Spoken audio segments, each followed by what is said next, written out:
दोस्तों आज हम लर्न विथ विकास के प्लेटफॉर्म पर आपका स्वागत है। दोस्तों आज हम जो है सूक्ष्म जीव, अन्य कारकों से होने वाले रोग उपचार तथा उनसे संबंधित उपकरण के बारे में पढ़ेंगे। Disease caused by micro organism, other factors, it's treatment, related equipment. तो इसके बारे में दोस्तों हम लोग पढ़ेंगे। तो इसका फर्स्ट क्वेश्चन है, निम्नलिखित में कौन सा सही सुमेलित नहीं है। तो इसमें पूछ रहा है कि निम्नलिखित में ऐसा कौन सा है जो सही सुमेलित नहीं है। तो ज्वरनाशी, तो ज्वरनाशी दोस्तों हम लोग जानते हैं कि एस्पिरिन एक दर्द निवारक दवा है। इसका रासायनिक नाम एसिटिल सैलिसिक एसिड है। तो सैलिसिक एसिड है। तो जो ज्वरनाशी है, ज्वरनाशी के रूप में जो है पैरासीटामॉल का उपयोग किया जाता है। तो ये वाला सुमेलित है। फिर प्रतिफेन कारक, जो प्रतिफेन कारक होता है वो पॉली एमाइड सिलिकॉन के रूप में प्रयोग होता है। तो इसका जो है बी भी सुमेलित है। पूर्तिरोधी, जो पूर्तिरोधी होता है वह जो है एस्पिरिन, एस्पिरिन के रूप में पूर्तिरोधी का उपयोग नहीं किया जाता है। चूंकि दोस्तों हम जानते हैं एस्पिरिन एक दर्द निवारक दवा होती है। इसका रासायनिक नाम एसिटिल सैलिसिक एसिड है। तो जो एस्पिरिन है, एस्पिरिन का रासायनिक नाम, जो एस्पिरिन का रासायनिक नाम जो होता है एसिटिल एसिटिल सैलिसिक एसिड है, होता है सैलिसिक एसिड होता है। इस ये बहुत इंपॉर्टेंट पूछा जाता है। एस्पिरिन का रासायनिक नाम एसिटिल सैलिसिक एसिड होता है। जबकि ज्वरनाशी पैरासीटामॉल का उपयोग जो है शरीर का तापमान कम कर, जो शरीर का तापमान उसका कम करने के लिए होता है। तो जो पूर्तिरोधी होता है, पूर्तिरोधी के रूप में जो है एस्पिरिन का हम लोग उपयोग नहीं करते हैं। तो यही सही सुमेलित नहीं है। तो इसका ऑप्शन जो है सी होगा। तो इसका ऑप्शन सी सही होगा। अस्थि क्षय रोधी के रूप में कैल्सीफेरॉल के रूप में इसका उपयोग करते हैं, जिसको विटामिन डी कहते हैं। तो अस्थि क्षय रोग में हम जानते हैं कि विटामिन डी की कमी से जो है हमारी हड्डियां कमजोर हो जाती हैं। तो इसलिए जो डी सही सुमेलित है। इसका एक्सप्लेनेशन देखते हैं। एस्पिरिन एक दर्द निवारक दवा होती है। इसका रासायनिक नाम,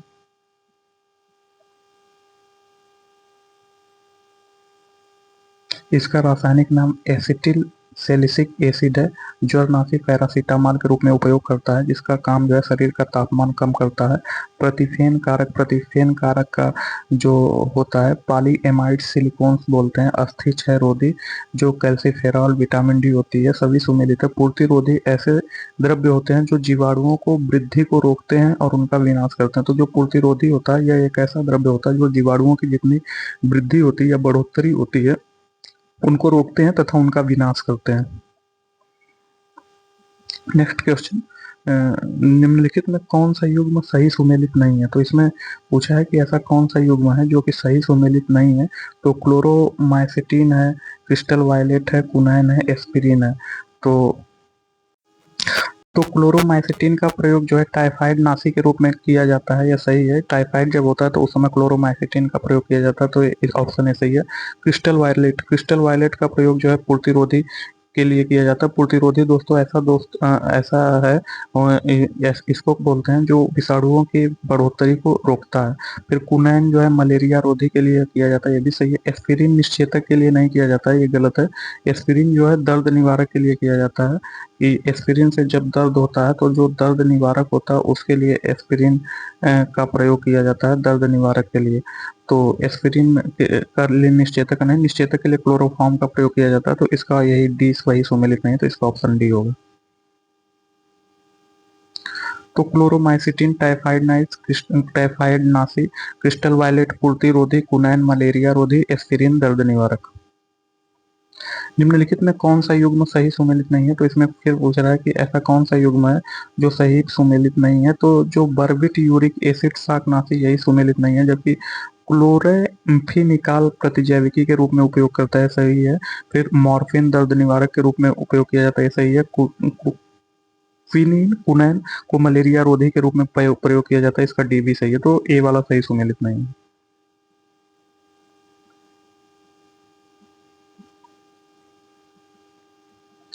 बर बारबिट्यूरिक एसिड का प्रयोग मस्तिष्क संबंधी बीमारियों के उपचार में प्रयुक्त होने वाली बारबिटक्यूरेट औषधियों के निर्माण में किया जाता है। इस प्रकार प्रश्नगत ए सही सुमेलित नहीं है। किस वर्ष में जापानी मस्तिष्क ज्वर प्रकट हुआ था? तो पूछ रहा है कि ऐसा कौन सा साल था जिसमें जापानी मस्तिष्क ज्वर प्रकट हुआ था? तो वह जो है 1987 था। जापानी मस्तिष्क ज्वर जापानी इंसेफ्लाइटिस फ्लेवी वायरस जनित एक घातक बीमारी होती है।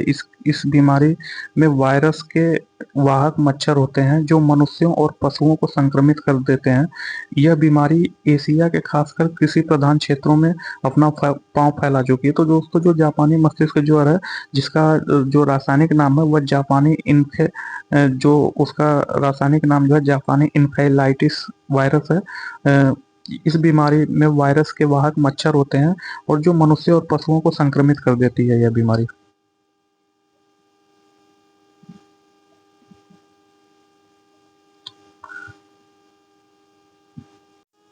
पोलियो के टीके की खोज किसने की थी? तो पूछ रहा है कि पोलियो के टीके की खोज किसने की थी? तो वह जो है जॉन सॉल्क ने किए थे। तो इसका ऑप्शन बी सही होगा।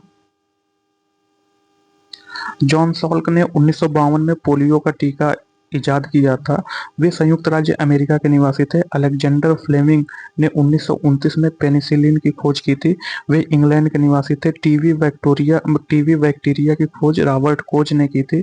जबकि एडवर्ड जेनर ने 1796 में चेचक के टीका का पता लगाया था, जो इंग्लैंड के निवासी थे। तो दोस्तों जो पोलियो का टीका था, पोलियो के टीका का आविष्कार जो है जॉन साल्क नामक वैज्ञानिक ने किया था। जबकि पेनिसिलिन की खोज अलेक्जेंडर फ्लेमिंग ने किया था। एवं टीबी की जो बैक्टीरिया थी उसकी खोज जो है रॉबर्ट कोच ने किया था। एवं जो है चेचक के टीके का पता जो है एडवर्ड जेनर ने लगाया था। निम्नलिखित में कौन सा बैक्टीरिया जनित रोग नहीं है? तो पूछ रहा है कि ऐसा कौन सा है जो बैक्टीरिया जनित रोग है, जबकि जो ये एंथ्रेक्स, टिटनेस, हैजा ये सब बैक्टीरिया जनित रोग है, जबकि काला आजार ये बैक्टीरिया जनित रोग नहीं है। तो इसका ऑप्शन डी सही होगा।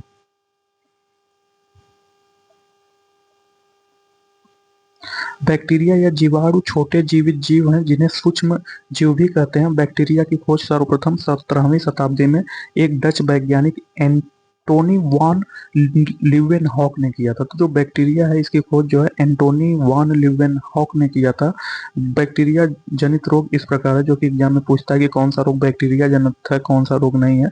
तो निमोनिया, तपेदिक, टिटनेस, हैजा, एंथ्रेक्स आदि। जबकि काला आजार लीशमीनिया जाति के प्रोटोजोआ परजीवी के कारण होता है। तो दोस्तों जो बैक्टीरिया जनित रोग होते हैं उनको निमोनिया, तपेदिक, टिटनेस, हैजा, एंथ्रेक्स आदि कहते हैं। जबकि आजार लीशमीनिया जाति के प्रोटोजोआ परजीवी रोग होते हैं। जो आजार होता है, लीशमीनिया होते हैं, ये प्रोटोजोआ परजीवी रोग होते हैं। कुष्ठ रोग होता है, तो पूछ रहा है कि कुष्ठ रोग होता है तो कुष्ठ रोग जो है जीवाणु से होता है। तो इसका ऑप्शन भी सही होगा। कुष्ठ रोग जिसे लेप्रोसी या हैंसेन का रोग कहते हैं, चिकित्सक गेरहार्ड आर्मोर हैंसेन के नाम पर माइकोबैक्टीरियम लेप्री जीवाणुओं के कारण होने वाली एक दीर्घकालीन रोग है। तो जो दोस्तों कुष्ठ रोग होता है यह माइकोबैक्टीरियम लेप्री जीवाणुओं के कारण होता है। यह एक जो है दीर्घकालीन बीमारी होती है। कुष्ठ रोग मुख्यतः ऊपरी श्वसन तंत्र के श्लेष्म और बाह्य नसों की एक ग्रेन्युलोमा संबंधी बीमारी है। त्वचा पर घाव इसके प्राथमिक बाह्य संकेत है। यदि इसे अनुपचारित छोड़ दिया जाए तो कुष्ठ रोग बढ़ सकता है, जिससे त्वचा, नसों, हाथ पैरों और आंखों में अस्थायी क्षति हो सकती है। तो जो कुष्ठ रोग होता है इसे त्वचा, नसों और हाथ पैरों और आंखों में जो है अस्थायी क्षति होती है। इसमें सुमेलित करना है।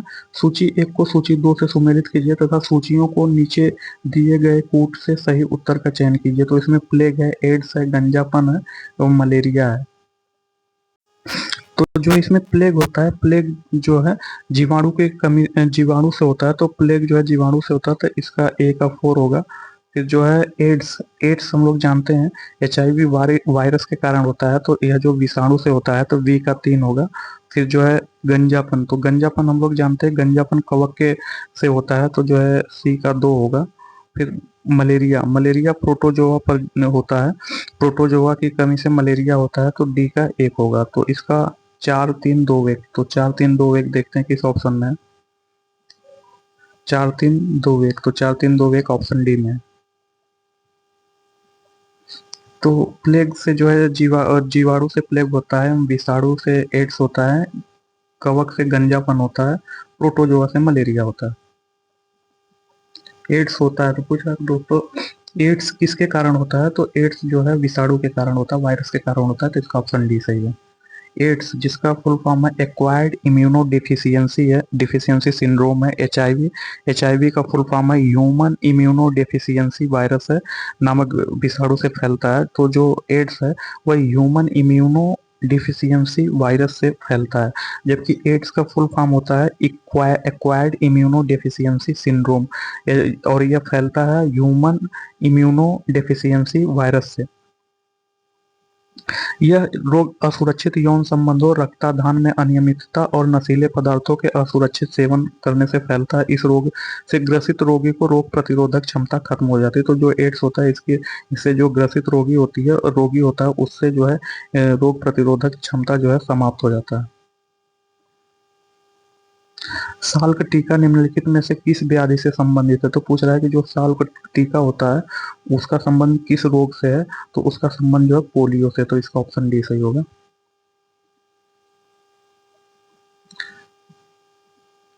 चेचक की खोज जो है एडवर्ड जेनर ने किया था। इंसुलिन की खोज जो है बेंटिंग एवं बेस्ट ने किया था। पोलियो की खोज जॉन ई सॉल्क ने किया था। टीबी की खोज जो है ग्यूरिन व कॉलमेट ने किया था। दोस्तों ये टीबी जो रोग है, न कि टेलीविजन, आप इसको समझ लीजिए, और उस टेलीविजन का खोज कोई दूसरा किया था, बट इस जो टीबी रोग है इसकी खोज जो है ग्यूरिन एवं कॉलमेट ने किया था। जापानी इंसेफ्लाइटिस का कारक होता है, तो पूछ रहा है कि जापानी इंसेफ्लाइटिस किसके कारण होता है, तो जापानी इंसेफ्लाइटिस जो विषाणु के कारण होता है, तो इसका ऑप्शन बी सही है। जापानी इंसेफ्लाइटिस विषाणु जनित बीमारी है। यह बीमारी मनुष्यों में मच्छरों के काटने से होता है। विशेष प्रकार के वायरस अर्बो वायरस क्यूलेक्स मच्छरों में पाए जाते हैं। ये क्यूलेक्स मच्छर भी विशेष प्रकार के होते हैं क्योंकि इनमें धान के खेत में प्रजनन करने की अद्भुत क्षमता होती है। जब ये मच्छर मनुष्यों को काटते हैं तो अर्बो वायरस मनुष्य के रक्त में पहुंचकर उसे संक्रमित कर देता है। तो दोस्तों बोल रहा है कि जो जापानी इंसेफ्लाइटिस होता है, रोग होता है, यह जो विषाणु जनित रोग है, यह वायरस के कारण होता है और यह जो है मच्छरों के काटने से होता है, क्योंकि एक जो विशेष प्रकार का वायरस होता है जिसका नाम अर्बो वायरस क्यूलेक्स होता है, यह वायरस जो है मच्छरों में पाया जाता है और जब ये मच्छर काटते हैं तो उस जो जिससे जो है हमारे शरीर के रक्त में पहुंच जाता है और ये हम लोग जो है जापानी इंसेफ्लाइटिस जो होता है इससे हम लोग ग्रसित हो जाते हैं। ये इस टाइप के मच्छर जो है धान के खेतों में पाए जाते हैं।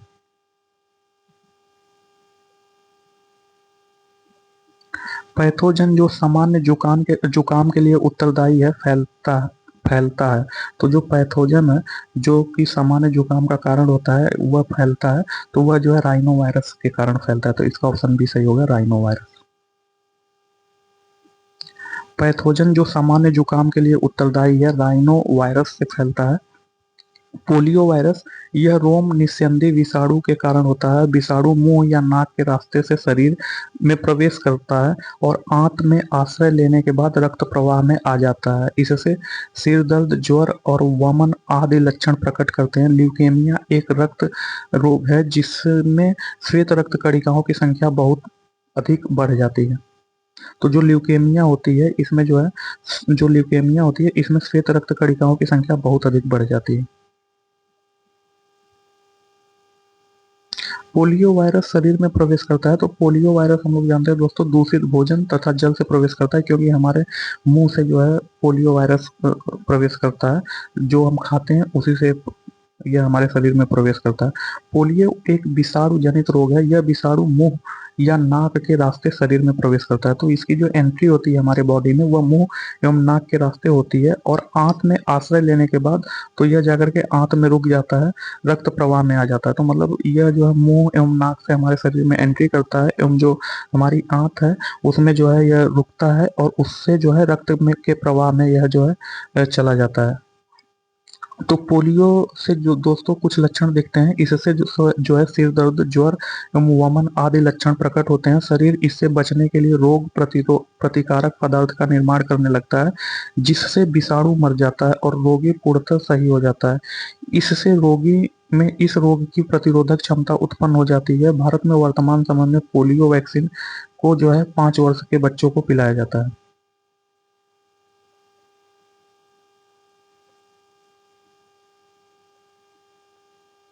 जीका वायरस किस रोग का जनक है? तो पूछ रहा है कि जीका वायरस किस रोग का जनक है। तो जीका वायरस जो है माइक्रोकोसी फैली, तो माइक्रोसी फैली के कारण जीका वायरस होता है। तो जो जीका वायरस होता है माइक्रोसी फैली के कारण होता है। जीका वायरस से माइक्रोसी फैली रोग हो जाता है। जीका वायरस के कारण जो है बुखार और दर्द को दूर करने के लिए एसिटामिनोफेन दवा ली जाती है। तो इसके लिए जो है एसिटामिनोफेन दवा ली जाती है। जीका वायरस एडीज मच्छर द्वारा फैलता है। जीका वायरस को विश्व स्वास्थ्य संगठन ने 1 फरवरी 2016 को अंतर्राष्ट्रीय चिंता का एक सार्वजनिक स्वास्थ्य आपातकाल घोषित कर दिया है। डेंगू ज्वर फैलता है। तो पूछ रहा है दोस्तों डेंगू ज्वर किससे फैलता है? तो डेंगू ज्वर ज्वर जो होता है क्यूलेक्स मच्छर से फैलता है। तो इसका ऑप्शन सी सही होगा। डेंगू ज्वर एडिज इजिप्टी, एडिज एल्बोपिक्टस और क्यूलेक्स फैटी गम्स नामक मच्छर से फैलता है। डेंगू बुखार एक संक्रमण है जो डेंगू के वायरस के कारण होता है। मादा एडिस एनाफिलीज मच्छर डेंगू वायरस के को संचारित करते हैं। डेंगू बुखार को हड्डी तोड़ बुखार के नाम से भी जाना जाता है, क्योंकि इसमें पीड़ित लोगों की इतना अधिक दर्द होता है कि जैसे उनकी हड्डियां टूट गई हों। डेंगू रक्तस्रावी बुखार है जिसके कारण रक्त वाहिकाओं में रक्तस्राव तथा रक्त प्लेट्स का स्तर कम हो जाता है।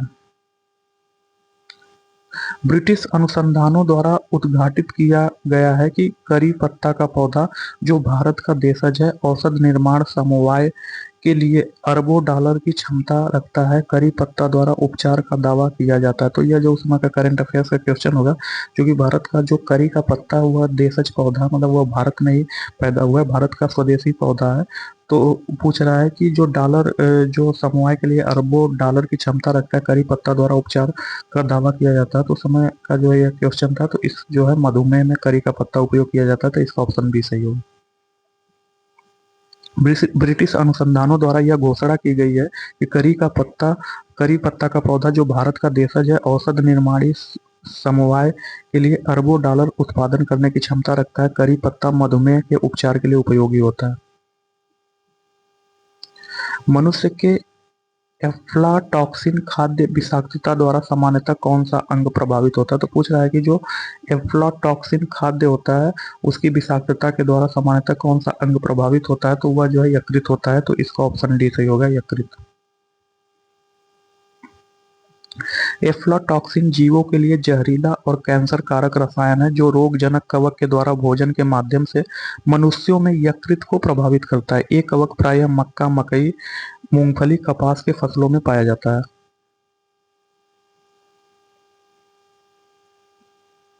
तो इसमें सुमेलित करना है, सूची 1 को सूची 2 से सुमेलित करना। Malaria, filaria, encephalitis, leukaemia.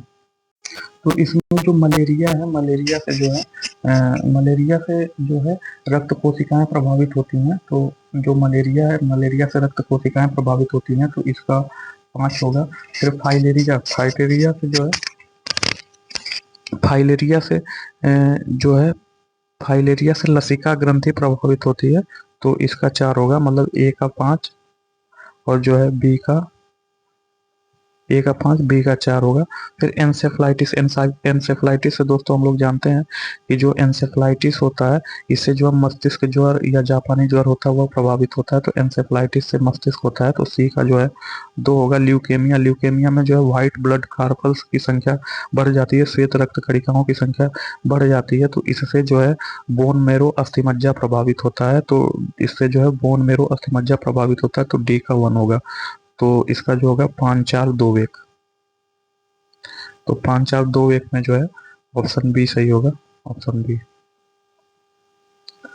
तो मलेरिया से जो है रक्त कोशिकाएं, फाइलेरिया से लसिका ग्रंथि, एंसेफ्लाइटिस से मस्तिष्क, ल्यूकेमिया से बोन मेरो अस्थिमज्जा। भारत में जन्मे प्रत्येक 200 शिशुओं में एक अतिसार से मर जाता है, जिसका कारण है, तो जिसका कारण रोटा वायरस है, तो इसका ऑप्शन बी सही होगा, रोटा वायरस।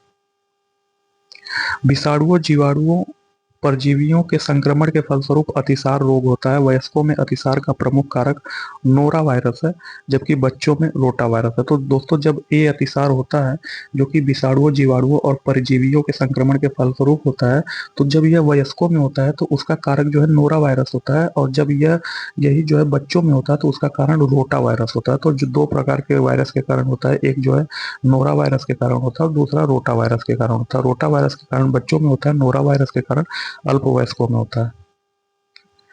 गोल कृमि निमैटोड से होने वाला रोग कौन सा है? तो पूछ रहा है कि गोल कृमि निमैटोड से कौन सा रोग होता है, तो वह जो है फाइलेरिया होता है। इसका ऑप्शन ए सही होगा, फाइलेरिया। फाइलेरिया रोग अनेक प्रकार के सूत्रकृमियों के कारण होता है, जिसमें प्रमुख फाइलेरिया वाउचेरिया बनक्रोफिट से होता है। ये मादा मच्छर के शरीर में रहते हैं। फ्लूओरोसिस रोग फ्लोरीन की अधिकता के कारण होता है। इसमें पेयजल में फ्लोरीन की अधिकता होती है। कुष्ठ रोग जीवाणुओं से होता है। इंसेफ्लाइटिस रोग मस्तिष्क रोग है जो विषाणुओं से होता है तथा तंत्रिका तंत्र को प्रभावित करता है। मस्तिष्क तथा मेरुरज्जु पर चढ़ी झिल्ली में सूजन आ जाने से होने वाला रोग, तो जो मस्तिष्क है हम उससे संबंधित, उससे जो सटा हुआ मेरुरज्जु है उसकी चढ़ी झिल्ली पर जो सूजन आ जाता है, तो वह रोग क्या है जिसमें जो है मस्तिष्क एवं मेरुरज्जु पर चढ़ी झिल्ली में सूजन आ जाता है, तो उस रोग को जो है मेनिंजाइटिस कहते हैं। तो इसका ऑप्शन डी सही होगा, मेनिंजाइटिस। मस्तिष्क तथा मेरुरज्जु को ढकने वाली झिल्ली को मेनिंजाइटिस कहते हैं। इसमें वायरस के संक्रमण से सूजन व दर्द होता है, इसे मेनिंजाइटिस कहते हैं। इस रोग के कारण खट्टा गला, तेज बुखार, सिर दर्द, लगातार उल्टियां, मानसिक चेतना में कमी आदि आ जाती है तथा रक्त में श्वेत कणिकाओं के बढ़ जाने के कारण जो रोग होता है उसे ल्यूकीमिया कहते हैं, जिससे जो है ब्लड कैंसर हो जाता है। तो दोस्तों, जो मस्तिष्क तथा रज्जु को, मेरु रज्जु को जो ढकने वाली झिल्ली होती है उसे जो है मेनिंजस कहते हैं। तो जो झिल्ली का नाम होता है, इससे जो मस्तिष्क या मेरु रज्जु को जो झिल्ली ढकती है उसको जो है मेनिंजस कहते हैं, तथा इसमें जो वायरस के संक्रमण से, जिस वायरस के संक्रमण से सूजन व दर्द होता है उसे मेनिंजाइटिस कहते हैं। तो जो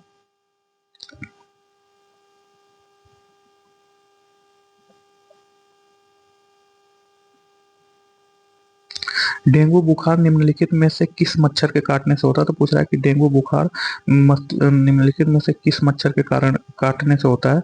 तो वह जो है एडीज मच्छर के कारण से होता है, एवं एशियाई बाघ, जो एशियाई बाघ मच्छर होता है, इसको इसके भी काटने से होता है। तो इसका बी एवं डी दोनों सही है, तो ऑप्शन बी एवं डी दोनों सही। डेंगू बुखार एक विषाणु जनित बुखार है जो एडीज जाति के संक्रमित मच्छर के काटने से मनुष्यों में फैलता है। यह मुख्यतः एडीज की दो प्रजातियों, Aedes aegypti Aedes aegypti Aedes aegypti यह मुख्यतः मनुष्य की दो प्रजातियों एडीज इजिप्टी और एडीज एल्बोपिक्टस के मच्छरों द्वारा होता है। एडीज एल्बोपिक्टस को एशियाई बाघ मच्छर कहते हैं। तो जो एडीज एल्बोपिक्टस है इसको एशियाई बाघ मच्छर के नाम से जानते हैं। विश्व स्वास्थ्य संगठन WHO के अनुसार डेंगू मुख्यतः एडीज इजिप्टी द्वारा फैलता है। एशियाई बाघ मच्छर एडीज एल्बोपिक्टस इसके लिए कम जिम्मेदार है। यह मच्छर चिकनगुनिया, येलो फीवर, पीत बुखार और जीका वायरस के भी वाहक होते हैं। डेंगू बुखार होने पर रक्त में उपस्थित प्लेटलेट्स की मात्रा घटने लगती है। बेसिलस हीमोफिलस इन्फ्लुएंजा कारक है। तो जो बेसिलस हीमोफिलस इन्फ्लुएंजा यह किसका कारक है? तो दोस्तों, जो बेसिलस बेसिलस हीमोफिलस बेसिलस होमोफिलस है, यह जो है यह कारक है, यह जीवाणु के कारण होता है जो कि छोटे बच्चों में मेनिंजाइटिस, मस्तिष्क ज्वर और निमोनिया दोनों को कारक है। तो इसका जो है ऑप्शन बी एवं सी दोनों सही होगा। मतलब छोटे बच्चों में मेनिंजाइटिस, मस्तिष्क ज्वर के एक स्वरूप का, तो बी भी सही होगा, एवं निमोनिया दोनों का कारक है। तो इसका ऑप्शन बी एवं सी दोनों सही होगा। बेसिलस हीमोफिलस एक ग्राम नेगेटिव जीवाणु है। यह जीवाणु छोटे बच्चों में मेनिंजाइटिस, मस्तिष्क ज्वर और निमोनिया का कारक हो सकता है। इन्फ्लुएंजा होता है, यह एक विषाणु जनित संक्रमण है जिससे नाक, गला और फेफड़े में संक्रमण हो सकता है। नवजातों में काली खांसी का कारक बोर्डे टेला पर्टुसिस जीवाणु होता है। नोट: आयोग के इस प्रश्न में डी माना गया, तो इसका बी एवं सी दोनों होगा, जबकि इसमें जो है आयोग ने डी माना है, तो यह जो क्वेश्चन गलत है। मिनीमाता रोग का कारण क्या है? तो पूछ रहा है कि मिनीमाता रोग का कारण क्या है। तो मिनीमाता रोग जो है किस कारण होता है? तो मिनीमाता रोग जो दोस्तों है वो मर्क्यूरी जो पारा होता है, मर्क्यूरी प्रदूषित जल के कारण होता है। तो लीड पोल्यूटेड वाटर के कारण होता है, तो इसका ऑप्शन भी सही होगा, लेड पोल्यूटेड वाटर के कारण होता है। तो मर्क्यूरी प्रदूषित जल के कारण मिनीमाता रोग होता है, जिसे जो है लेड पोल्यूटेड वाटर बोलते हैं। मिनीमाता रोग एक विशेष प्रकार का न्यूरोलॉजिकल सिंड्रोम है जो पारे की अत्यधिक विषाक्तता के कारण उत्पन्न होता है। इस रोग की खोज सर्वप्रथम 1956 में जापान के कुमामोटो प्रीफेक्चर में स्थित मिनीमाता शहर में की गई। फ्लोराइड प्रदूषित जल के सेवन से फ्लोरोसिस रोग हो जाता है, जिससे दांत व हड्डियां पूरी तरह प्रभावित हो जाती है। तो जो फ्लोराइड प्रदूषित जल होता है उससे फ्लोरोसिस रोग हो जाता है, जिससे दांत एवं हड्डियां पूरी तरह से प्रभावित हो जाती हैं।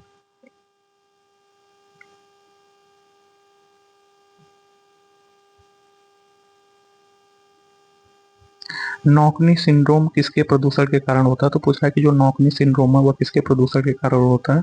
तो वह जो फ्लोराइड्स के प्रदूषण के कारण होता है, तो इसका ऑप्शन सी सही होगा।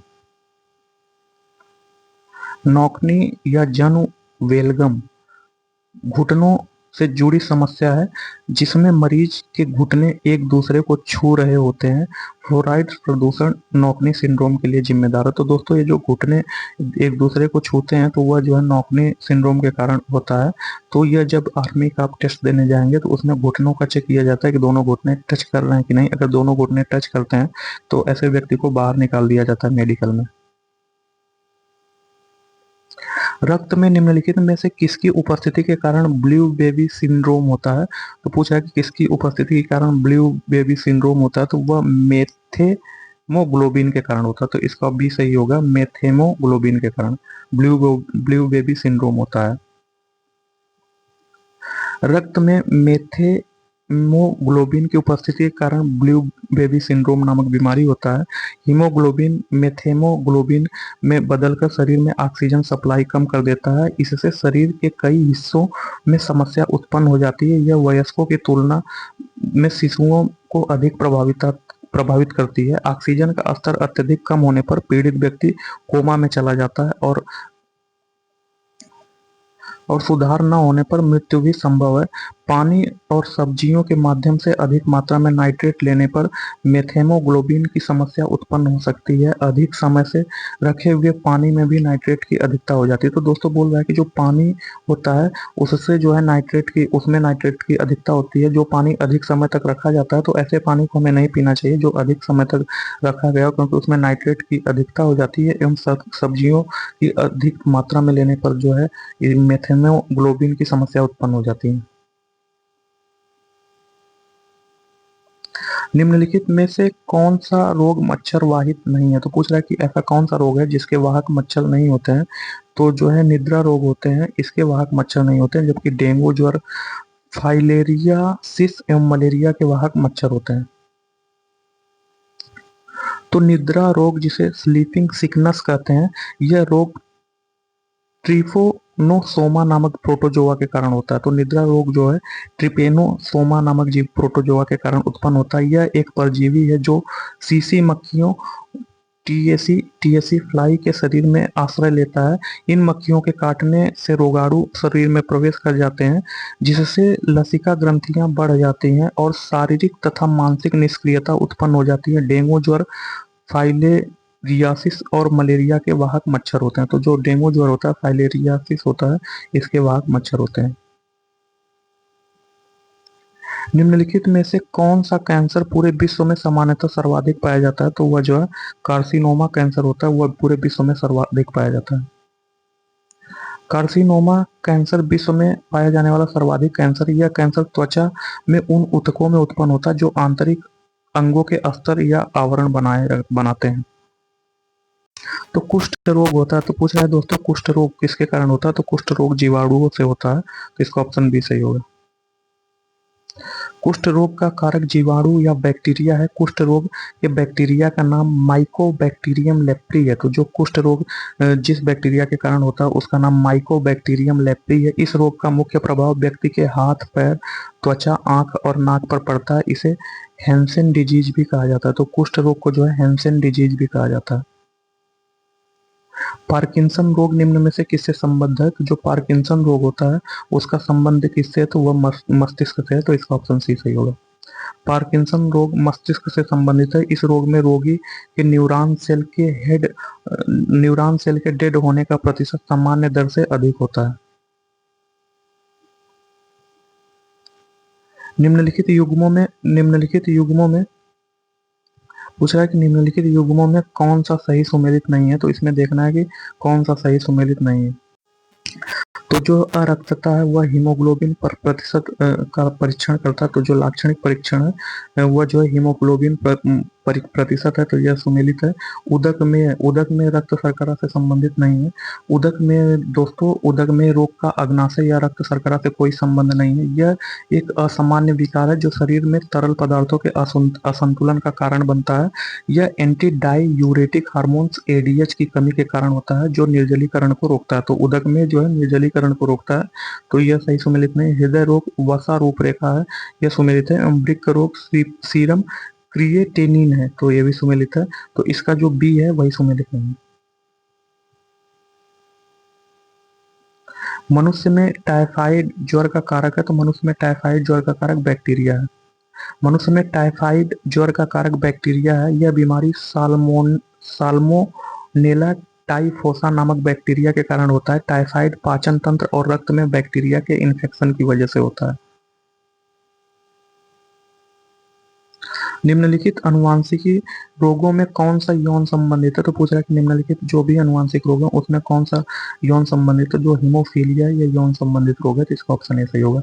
हीमोफीलिया एक अनुवांशिकी बीमारी है। इस रोग से ग्रसित व्यक्ति में रक्त का थक्का नहीं बनता है, जिससे चोट लगने या शरीर के किसी भाग के कटने पर रक्त का स्राव बंद होता और नहीं होता। तो जो हीमोफीलिया रोग होता है दोस्तों, इससे जो है रक्त का थक्का नहीं बनता है। अगर किसी को चोट लग जाएगी तो जो ब्लड का बहाव होता है वह कम नहीं होता, वह ब्लड शरीर से निकलने लगता है। तो फलस्वरूप शीघ्र उपचार न होने पर रोगी की मृत्यु हो जाती है।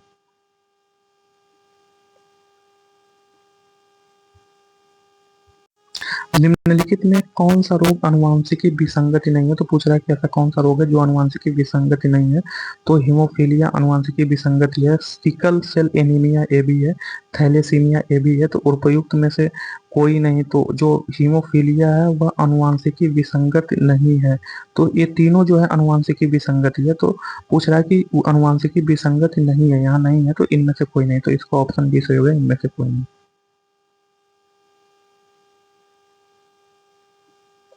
हीमोफीलिया एक अनुवांशिकी हेरिडेटरी रोग है जो आमतौर पर पुरुषों में होता है। इस रोग में शरीर से बाहर बहता हुआ रक्त जमता नहीं है। शीघ्र उपचार न होने पर रोगी की मृत्यु हो जाती है। सिकल सेल एनीमिया एक अनुवांशिकी रक्त विकार है जो ऐसी लाल रक्त कोशिकाओं के द्वारा प्रदर्शित होता है जिसका आकार असामान्य, कठोर तथा हाशिए के समान होता है। यह रोग रक्त में मौजूद हीमोग्लोबिन को प्रभावित करता है। थैलेसीमिया थैलेसीमिया भी एक अनुवांशिकी विकार है। इस रोग के कारण हीमोग्लोबिन निर्माण की प्रक्रिया बाधित होती है। तो जो थैलेसीमिया होती है, इस रोग के कारण जो हीमोग्लोबिन निर्माण की प्रक्रिया होती है वह जो बाधित होती है। अधिरक्तस्राव होता है, तो अधिरक्तस्राव एक अनुवांशिकी विकार है जो हीमोफीलिया के कारण होता है। तो इसका ऑप्शन डी सही होगा। अधिरक्तस्राव जिसे हीमोफीलिया बोलते हैं, मानव में होने वाला एक लिंग संलग्न रोग है। इस रोग से पीड़ित व्यक्ति में चोट लगने से होने वाला रक्तस्राव जल्दी बंद नहीं होता है। यह रोग वंशागति द्वारा एक पीढ़ी से दूसरी पीढ़ी में जाता है। मोतियाबिंद द्वारा मानव नेत्र का निम्नलिखित में से कौन सा भाग प्रभावित होता है, तो पूछ रहा है कि मोतियाबिंद द्वारा मानव नेत्र का निम्नलिखित में कौन सा भाग प्रभावित होता है। तो पीर तारिका, दृष्टिपटल, स्वच्छ मंडल, इनमें से कोई नहीं, तो इसका ऑप्शन डी सही होगा, उपयुक्त में से कोई नहीं। मोतियाबिंद आंखों का एक सामान्य रोग है। आंखों के लेंस आंख से विभिन्न दूरियों की वस्तुओं पर ध्यान केंद्रित करने में मदद करता है। समय के साथ लेंस अपनी पारदर्शिता खो देता है तथा अपारदर्शी हो जाता है। लेंस के धुंधलेपन को मोतियाबिंद कहा जाता है। तो जब लेंस का धुंधलापन होता है या अपारदर्शी होता है, अपनी पारदर्शिता खो देता है, उसे मोतियाबिंद कहते हैं। अतः लेंस रेटिना, जिसे दृष्टिपटल को कहते हैं, को स्पष्ट चित्र नहीं भेज पाता, जिससे वस्तुएं धुंधली या एकदम दिखाई नहीं देती। वास्तव में मोतियाबिंद के समय आंखों की पतलियों पर एक प्रोटीन की परत जम जाती है, जिससे दृष्टिपटल तक प्रकाश नहीं पहुंच पाता। तो जो पुतली होती है, इस पर प्रोटीन की एक परत जम जाती है, जिससे दृष्टिपटल पर प्रकाश नहीं पहुंच पाता है, तो इसी को मोतियाबिंद कहते हैं। अबिंदुकता, तो जो अबिंदुकता है, जिसे मोतियाबिंद कहते हैं, यह एक बीमारी है। तो यह एक बीमारी जो है आंखों की है, तो इसका ऑप्शन बी सही होगा, यह आंखों की बीमारी है। अबिंदुकता आंखों की बीमारी है। इसके कारण रोगी ऊर्ध्वाधर एवं क्षैतिज रेखा को सही ढंग से नहीं देख पाता। अबिंदुकता का रोग कार्निया के चाप की त्रिज्या में अनियमितता के कारण होता है। इस रोग के उपचार हेतु बेलनाकार लेंस प्रयोग में लाना चाहिए। निकट दृष्टि दोष, जिसे मायोपिया कहते हैं, दूर दृष्टि दोष को हाइपोमेट्रोपिया कहते हैं।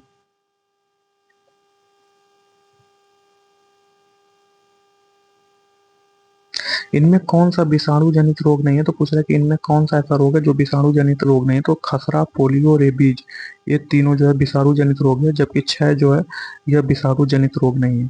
क्षय विषाणु जनित रोग नहीं है, यह जो है जीवाणु जनित रोग है। तो क्षय जो है जीवाणु जनित रोग है, यह जीवाणु के कारण होता है। क्षय रोग विषाणु जनित रोग नहीं है, यह जीवाणु जनित रोग है। माइकोबैक्टीरियम ट्यूबरकुलोसिस नामक जीवाणु से होता है। इसे सामान्य टीबी के नाम से जाना जाता है। उल्लेखनीय है कि खसरा, रेबीज तथा पोलियो एक वायरस जनित रोग है, जिनके विषाणु का नाम क्रमशः मार्विली, रैब्डो एवं पोलियो माइलाइटिस है। तो जो खसरा होता है या जो मार्बिली वायरस के कारण होता है, रेबीज जो है रेब्डो रैब्डो वायरस के कारण होता है, एवं पोलियो जो है पोलियो माइलाइटिस वायरस के कारण होता है।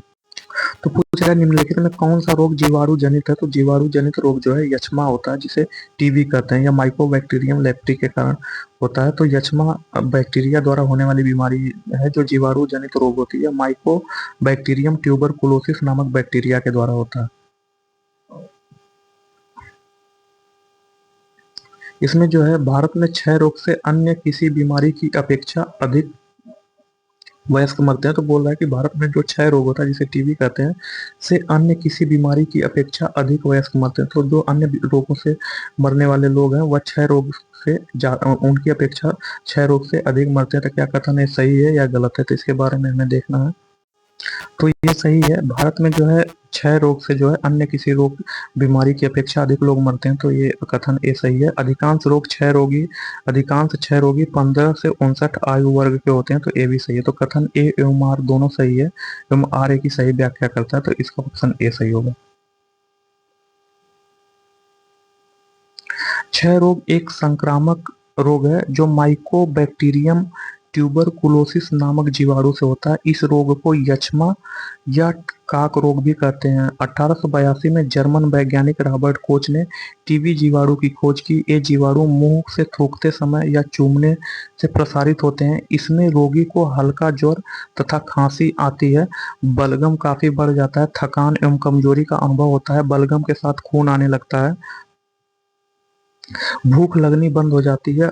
यदि अब भी चिकित्सा न की जाए तो धीरे धीरे कमजोर होकर रोगी की मृत्यु हो जाती है। यही जीवाणु जब लिम्फेटिक ग्रंथियों में घुसते हैं तो ग्रंथियों की क्षय तथा कंठमाला उत्पन्न कर देते हैं। आंतों में आंत्र क्षय, मस्तिष्क में क्षय तथा अस्थियों में अस्थि क्षय उत्पन्न कर देते हैं।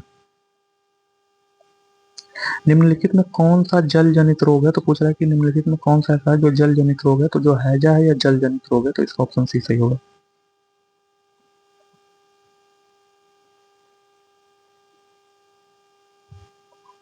हैजा विब्रियो कोलेरे, तो हैजा जो है विब्रियो कोलेरे नामक जीवाणु के कारण होता है। यह एक जल जनित रोग है जो जल, खाद्य पदार्थों तथा मक्खियों के द्वारा फैलता है। रोगी के शरीर में जल की कमी हो जाती है तथा रक्त का संचार धीमा पड़ता है। उल्टी, दस्त के साथ शरीर का सारा जल निकल जाता है, जिसके कारण प्यास बहुत बढ़ जाती है। तो जो जब हैजा होता है तो मनुष्य में जो है जल का जो है पूरा मात्रा बाहर निकल जाता है और जिसके कारण प्यास की मात्रा बढ़ जाती है। निम्नलिखित में कौन सा एक जीवाणु जनित रोग है? तो पूछ रहा है कि ऐसा कौन सा रोग है जो जीवाणु के कारण होता है, तो वह जो है टिटनेस है। तो इसका ऑप्शन डी सही होगा, टिटनेस। हर्पीज, पोलियो व चेचक ये सभी बीमारियां निस्पंदी वायरस विषाणु के कारण होती हैं, जबकि टिटनेस रोग जो है क्लोस्ट्रीडियम टेटनी नामक जीवाणु से होता है। इस रोग के जीवाणु घाव से होकर शरीर में प्रवेश करते हैं। सामान्यतः इसे लॉकजा या धनुष टंकार भी कहा जाता है। तो टिटनेस को जो है लॉकजा या धनुष टंकार भी कहते हैं। इस रोग के कारण पेशियों में संकुचन या प्रसरण नहीं हो पाता और शरीर में अकड़न होने लगती है, जिसके फलस्वरूप सांस बंद हो जाती है। टिटनेस नामक रोग निम्न नाम से भी जाना जाता है। तो टिटनेस को जो है लॉकजा नाम से या धनुष टंकार नाम से जानते हैं। तो इसका ऑप्शन सी सही होगा। मनुष्यों में टिटनेस का कारण क्या होता है? तो मनुष्यों में टिटनेस का कारण जीवाणु होता है। तो मनुष्यों में जो टिटनेस का कारण होता है वो जीवाणु होता है। तो इसका ऑप्शन सही होगा। इनमें कौन सी बीमारी वायरस द्वारा नहीं उत्पन्न होती है? तो पूछा है कि इनमें ऐसी कौन सी बीमारी जो वायरस द्वारा नहीं उत्पन्न होती है? तो वह जो डिप्थीरिया होती है, जो कि बैक्टीरिया के द्वारा उत्पन्न होती है, जीवाणु के द्वारा उत्पन्न होती है, न कि वायरस के द्वारा उत्पन्न होती है। जबकि पोलियो, चेचक एवं पांडु रोग वायरस के द्वारा उत्पन्न होते हैं। तो ये तीनों जो है वायरस या विषाणु के द्वारा उत्पन्न होते हैं। डिप्थीरिया वायरस से न होकर के बैक्टीरिया जीवाणु से उत्पन्न होता है। यह बीमारी प्रत्यक्ष संपर्क तथा छोटी छोटी बूंदों एवं भोजन के द्वारा श्वसन तंत्र को संक्रमित करते हैं। इसमें गले में तकलीफ होना, बुखार आना, उल्टी होना, श्वास लेने में कठिनाई होना आदि समस्याएं पैदा होती है। यह रोग कोरिने बैक्टीरियम डिप्थीरिया नामक जीवाणु से होता है। तो जो है डिप्थीरिया रोग होता है वह कोरिने बैक्टीरियम डिप्थीरिया नामक जीवाणु से होता है। तपेदिक रोग का कारण है। तो पूछ रहा है कि तपेदिक रोग का कारण क्या है? तो तपेदिक रोग का कारण जीवाणु है। तो इसका ऑप्शन बी सही होगा। तपेदिक या टीबी एक संक्रामक बीमारी है जो कि माइकोबैक्टीरियम ट्यूबरकुलोसिस नामक बैक्टीरिया से फैलता है। यह मुख्य रूप से फेफड़ों को नुकसान पहुंचाता है, लेकिन शरीर के अन्य भाग को प्रभावित कर सकता है।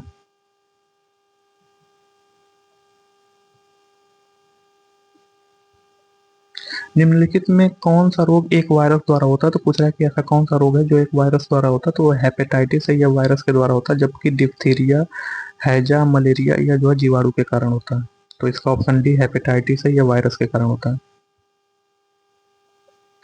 डिप्थीरिया, निमोनिया, क्षय रोग जिसे जो है टीबी कहते हैं, plague, tetanus, typhoid, cholera, cooker खांसी, कुष्ठ रोग, गोनोरिया, पेचिस आदि रोग बैक्टीरिया जीवाणु के द्वारा होता है। Hepatitis, small pox, chicken pox, जुकाम, मम्प्स, पोलियो, रेबीज, एड्स आदि रोग वायरस विषाणु के कारण होता है। तथा मलेरिया, अमीबियासिस, कालाजार आदि रोग प्रोटोजोआ के कारण होता है। तो दोस्तों जो है रोग तीन प्रकार से होते हैं, एक प्रोटोजोआ, विषाणु एवं जीवाणु। तो जीवाणु के कारण जो होता है वह जो है डिप्थीरिया, निमोनिया, क्षय रोग, plague, tetanus, typhoid, cholera, cooker खांसी, कुष्ठ रोग, गोनोरिया, पेचिस आदि रोग जीवाणु के कारण होता है। जबकि हेपेटाइटिस के कारण स्मॉल पॉक्स, चिकन पॉक्स, जुकाम, मम्प्स, पोलियो, रेबीज, एड्स आदि रोग वायरस विषाणु के द्वारा होता है। जबकि मलेरिया एवं अमीबियासिस जो है एवं कालाजार यह रोग प्रोटोजोआ के कारण होता है।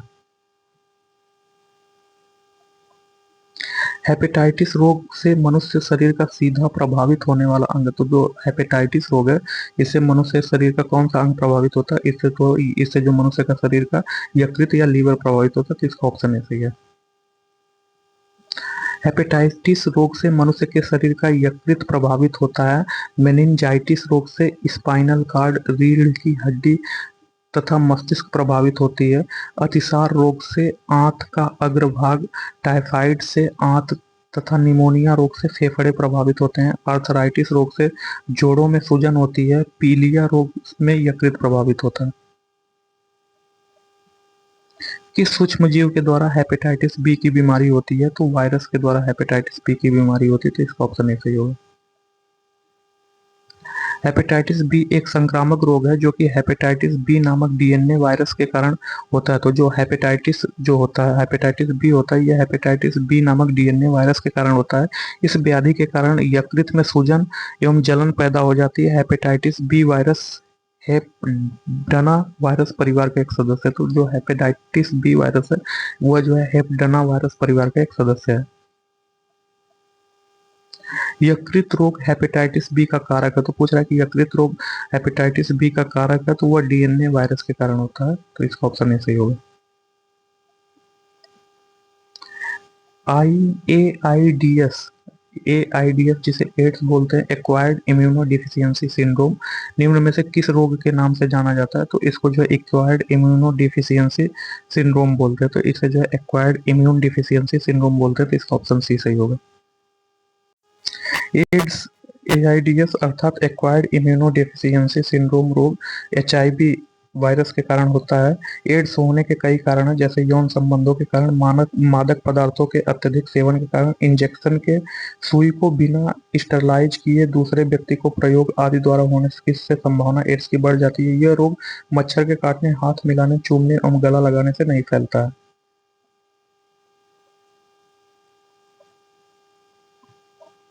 निम्नलिखित रोगों में कौन टाइगर मच्छरों द्वारा संचारित नहीं होता? तो पूछ रहा है कि ऐसा कौन सा रोग है जो टाइगर मच्छरों द्वारा संचारित नहीं होता है? तो वह जो है जापानी इंसेफ्लाइटिस रोग है, वह टाइगर मच्छरों द्वारा संचारित नहीं होता, जबकि पीत ज्वर, चिकनगुनिया एवं डेंगू यह टाइगर मच्छरों द्वारा संचारित होता है।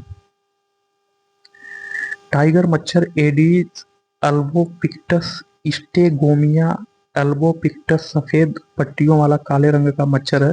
यह yellow fever, dengue fever, chikungunya आदि बीमारियों का कारण है। तो जो है कि यह येलो फीवर, डेंगू फीवर एवं चिकनगुनिया आदि बीमारियों का कारण है। जापानी इंसेफ्लाइटिस एक वायरस जनित रोग है। इसके बचाव का सबसे कारगर उपाय टीकाकरण, जिसे जेईवी वैक्सीन कहते हैं, यह क्यूलेक्स प्रजाति के मच्छर के काटने से फैलता है। डेंगू बुखार में मानव शरीर में निम्नलिखित में से किसकी कमी हो जाती है? तो जो डेंगू बुखार होता है, इससे मानव शरीर में किसकी कमी हो जाती है? तो मानव शरीर में प्लेटलेट्स की कमी हो जाती है। तो इसका ऑप्शन ऐसे ही होगा। डेंगू बुखार विषाणु के कारण होता है। इस रोग को एडिज इजिप्टी तथा एडिज एल्बोपिक्टस एम्क्यूलस फैटिगन्स नामक मच्छर संचारित करते हैं। इस रोग में अचानक तेज ज्वर आ जाता है, चेहरे पर चित्तियां निकल आती हैं तथा सिर, आंखों, पेशियों और जोड़ों में बहुत जोरों का दर्द होने लगता है। यह महामारी के रूप में अचानक फैलता है। इस रोग को हड्डी तोड़ बुखार भी कहते हैं। निम्नलिखित में से कौन सा बर्ड फ्लू विषाणु है? तो पूछ रहा है कि निम्नलिखित में कौन सा बर्ड फ्लू विषाणु है? तो H5N1 जो है बर्ड फ्लू विषाणु है। तो इसका ऑप्शन डी सही होगा। मूलतः बर्ड फ्लू एक प्रकार का संक्रमण होता है जो H5N1 avian bird influenza flu virus के कारण होता है। पक्षियों में यह प्राकृतिक रूप से अति निकटता के कारण फैलता है। दक्षिण अफ्रीका में पहली बार 1961 में इसे पक्षियों में पाया गया था। सामान्यतः यह वायरस 48 घंटे में अपना 100% प्रभाव जमा लेता है। बर्ड फ्लू का पहला मानवीय संक्रमण हांगकांग में 1997 में देखा गया। जोनास साल्क किसकी खोज के लिए जाने जाते हैं? तो जो जोनास साल्क हैं वह पूछ रहा है कि किसकी खोज के लिए जाने जाते हैं? तो जो पोलियो का टीका है इसकी खोज जोनास ई साल्क ने की थी। तो यह जो है पोलियो का टीका होगा। तो इसका ऑप्शन सी सही होगा।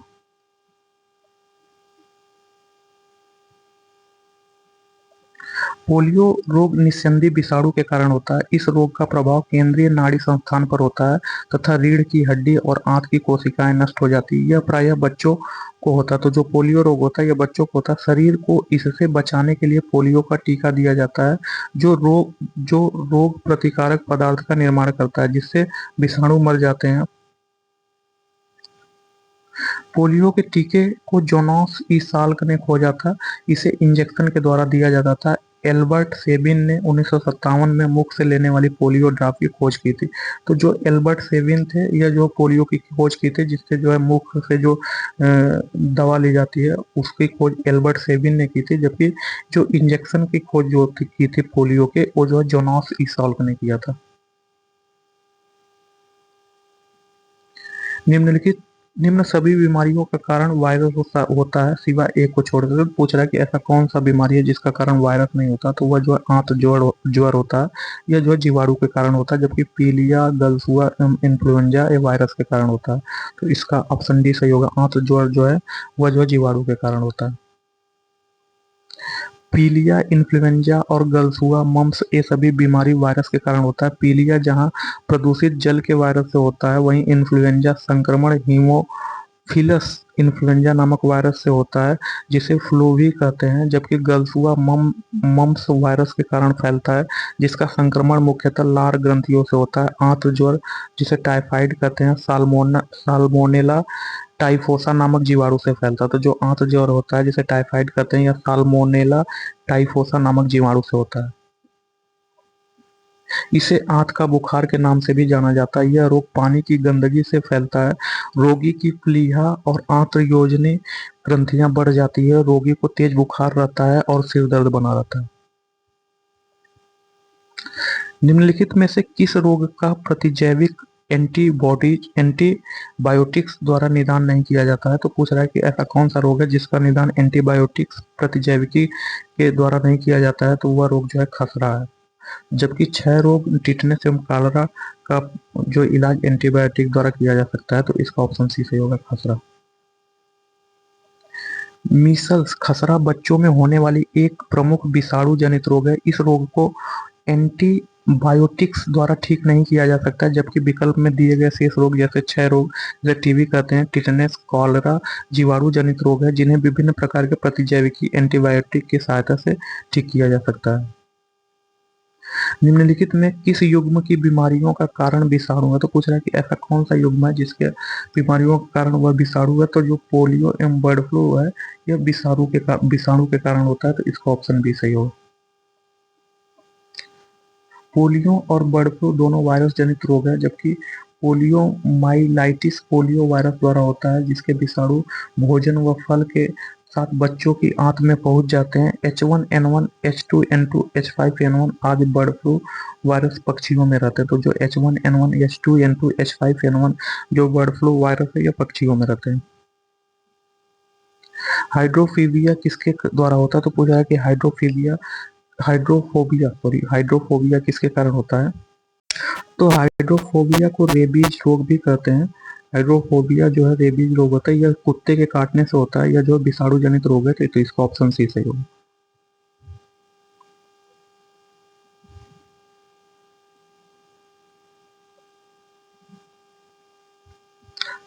हाइड्रोफोबिया हाइड्रोफोबिया या रेबीज रोग पागल कुत्ते के काटने से होता है। यह वायरस जनित रोग है जो केंद्रीय तंत्रिका तंत्र को मुख्यतः प्रभावित करता है। यह रोग 100% घातक होता है। यह रोग लाइसा वायरस टाइप 1 द्वारा होता है। मनुष्य में यह रोग ऐसे किसी जानवर के काटने से होता है जिसमें रेबीज के विषाणु विद्यमान होते हैं। सिर दर्द, गले में दर्द, हल्का बुखार इस रोग के प्राथमिक लक्षण है। इसमें रोगी पागल हो जाता है तथा कुत्ते की तरह भौंकने लगता है। तो जो इसमें रोगी होता है वह पागल हो जाता है और कुत्ते की तरह भौंकने लगता है। इस टीके की खोज जो है लुई पास्चर ने किया था। रेबीपुर तथा एचडीसीवी इस रोग के लिए बनाए गए नए टीके हैं। तो जो रेबीपुर है एवं एचडीसीवी है, ये इस रोग के लिए बनाए गए नए टीके हैं।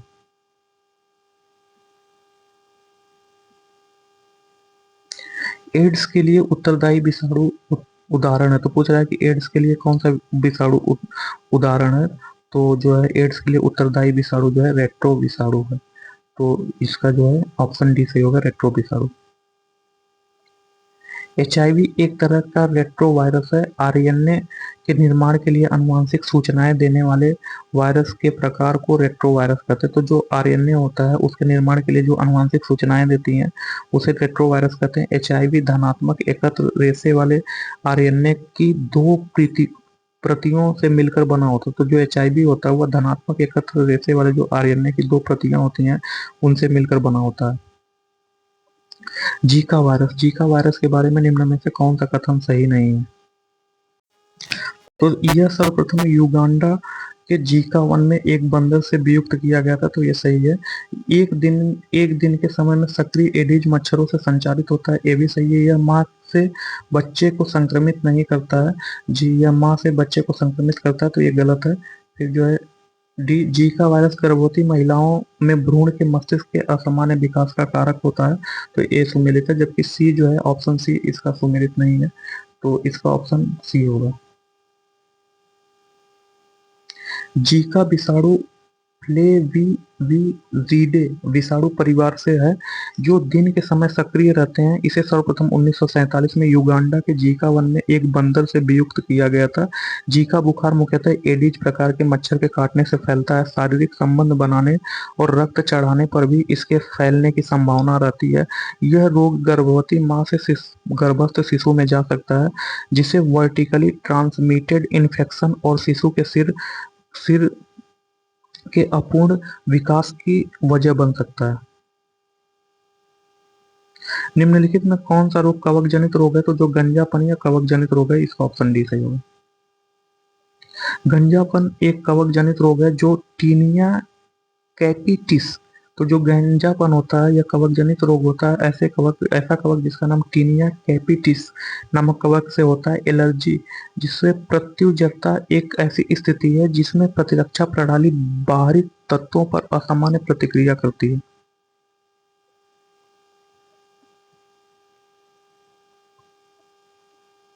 अनुवांशिक रोग है, तो पूछ रहा है कि निम्नलिखित में कौन सा रोग अनुवांशिक रोग है? तो जो हीमोफीलिया है यह अनुवांशिक रोग होता है, तो इसका ऑप्शन सी सही होगा। हीमोफीलिया को ब्रीडर्स डिजीज भी कहते हैं। यह रोग सामान्यतः पुरुषों में होता है, जबकि महिलाएं सिर्फ वाहक का कार्य करती है।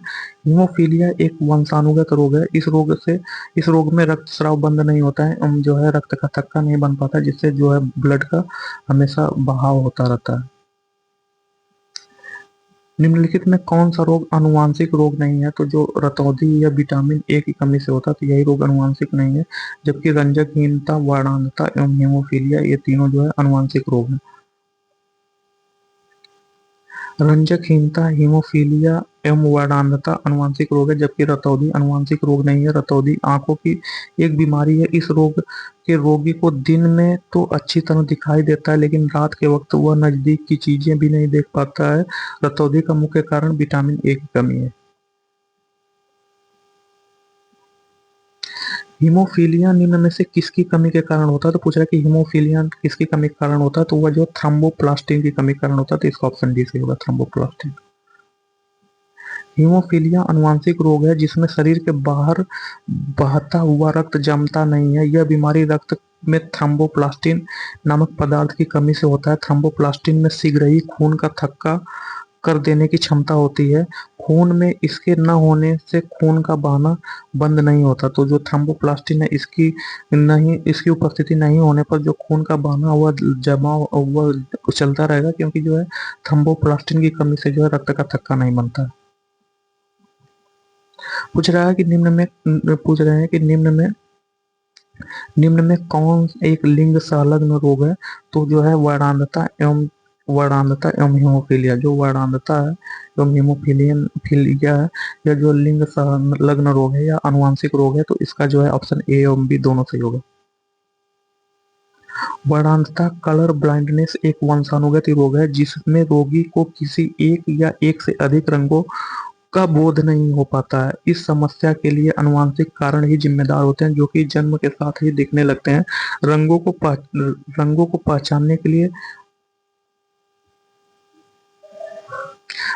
पहचानने के लिए तीन कोण के प्रकार होते हैं, पहला लाल, हरा और नीला। अगर जन्म के समय इन तीनों में किसी एक प्रकार के कोण की कमी हो गई तो रंगों को पहचानने में दिक्कत होती है। हीमोफीलिया एवं वर्णांधता दोनों ही लिंग संलग्न रोग है। इसमें मादा वाहक एवं रोगी दोनों होती है। तो जो वर्णांधता एवं जो है हीमोफीलिया है, इसमें जो है मादा वाहक होती है एवं रोगी भी हो सकती है। डाउन सिंड्रोम के विषय में निम्नलिखित में कौन सा एक कथन सही नहीं है, तो पूछ रहा है कि डाउन सिंड्रोम के बारे में कौन सा एक कथन सही नहीं है। तो डाउन सिंड्रोम जो है यह एक अनुवांशिकी विकार है, यह है जबकि प्रति प्रभावित व्यक्ति में समय पूर्व वयोवृद्धि होती है। तो प्रभावित व्यक्ति में समय पूर्व वयोवृद्धि होती है, तो यही सही नहीं है। जबकि प्रभावित व्यक्ति में मानसिक मंदन होता है। तो जो डाउन सिंड्रोम होता है, इसे प्रभावित व्यक्ति का जो दिमाग होता है वह कमजोर होता है। प्रभावित व्यक्ति में खुले मुंह के साथ खातिका युक्त जीवा होती है, तो जो जीवा होती है वह फट जाती है। तो इसका ऑप्शन जो बी होगा यही सही सुमेलित नहीं है, तो इसका ऑप्शन बी होगा। डाउन सिंड्रोम एक आनुवंशिक विकार है जो अर्धसूत्री विभाजन में अनियमितता के कारण होता है, जिससे बनने वाले जाइगोट में गुणसूत्र की स्थिति असामान्य हो जाती है। इस प्रकार के जाइगोट से विकसित भ्रूण कुछ ही समय पश्चात मर जाता है, और यदि जीवित रहता है तो विकसित होने वाला वयस्क मंदबुद्धि, आंखें टेढ़ी, जीभ मोटी एवं शरीर का ढांचा अनियमित होता है। जापान की 1956 में होने वाली मिनीमाता व्याधि जो रोग होती है, मिनीमाता रोग होती है, उन मछलियों के खाने से होती है जो संक्रमित होती हैं। तो जो संक्रमित पारद होते हैं, पारा से संक्रमित होती हैं, उन मछलियों को खाने से मिनीमाता रोग होता है। तो इसका ऑप्शन सी सही होगा। जापान में 1956 में होने वाली मिनीमाता व्याधि उन मछलियों के खाने से हुई जो पारद मरकरी द्वारा संक्रमित थी। यह बीमारी शरीर में पारा मरकरी की अधिकता के कारण होता है। इसमें शरीर के अंग, होंठ तथा जीभ काम करना बंद कर देते हैं। साथ ही साथ बहरापन, आंखों का धुंधलापन तथा मानसिक असंतुलन भी उत्पन्न हो जाता है। मिनीमाता व्याधि का मुख्य कारण है, तो मिनीमाता व्याधि का जो है पारद विषाक्तता मुख्य कारक है। तो इसका ऑप्शन सी सही होगा, पारद विषाक्तता। इटाई इटाई रोग किसके दीर्घकालीन विषाक्तता से होता है? तो इटाई इटाई रोग जो है कैडमियम के कारण होता है। तो इसका ऑप्शन सी सही होगा। इटाई इटाई बीमारी कैडमियम प्रदूषण से होती है। यदि कैडमियम किसी प्रकार के शरीर की सुरक्षा स्तर से अधिक पहुंच जाए तो यह बीमारी हो जाती है। यह अस्थियों तथा जोड़ों की दर्दनाक बीमारी है। इसके अलावा इस तत्व की अधिकता से लीवर तथा फेफड़ों का कैंसर भी हो सकता है। पारद मरकरी एचजी की अधिकता से मिनीमाता रोग होता है। पेयजल में नाइट्रेट की अधिकता से ब्लू बेबी सिंड्रोम होता है, तथा ब्लैक फुट नामक बीमारी आर्सेनिक के लगातार संपर्क से होता है। तो जो पारद जो एचजी है, इसकी अधिकता से जो है मिनीमाता रोग होता है, तथा पेयजल में नाइट्रेट की अधिकता से ब्लू बेबी सिंड्रोम होता है एवं ब्लैक फुट नामक बीमारी आर्सेनिक के लगातार संपर्क से होता है। कैडमियम प्रदूषण निम्नलिखित में किस रोग का कारक है? तो पूछ रहा है कि कैडमियम प्रदूषण निम्नलिखित में किस रोग का कारक है? तो वह जो है इटाई इटाई रोग का कारक है। तो इसका ऑप्शन बी सही होगा। निम्नलिखित में किसके संदूषण के कारण ब्लू बेबी सिंड्रोम होता है? तो हम जानते हैं कि नाइट्रेट के संदूषण के कारण ब्लू बेबी सिंड्रोम होता है। तो इसका ऑप्शन सी सही होगा, नाइट्रेट।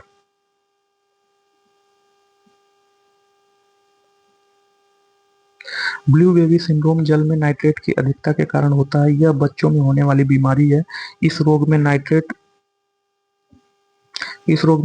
रक्त के हीमोग्लोबिन से प्रतिक्रिया करके मेथेमोग्लोबिन बनाता है, जिससे शरीर में ऑक्सीजन संचरण अवरुद्ध हो जाता है और नवजात शिशु का शरीर नीला पड़ जाता है। मलेरिया तथा डेंगू में निम्नलिखित में से क्या उभयनिष्ठ नहीं है? तो पूछ रहा है कि मलेरिया और डेंगू में निम्नलिखित में से क्या उभयनिष्ठ नहीं है? तो मच्छर की प्रजाति मलेरिया एवं डेंगू में उभयनिष्ठ नहीं है। तो इसका ऑप्शन डी सही होगा।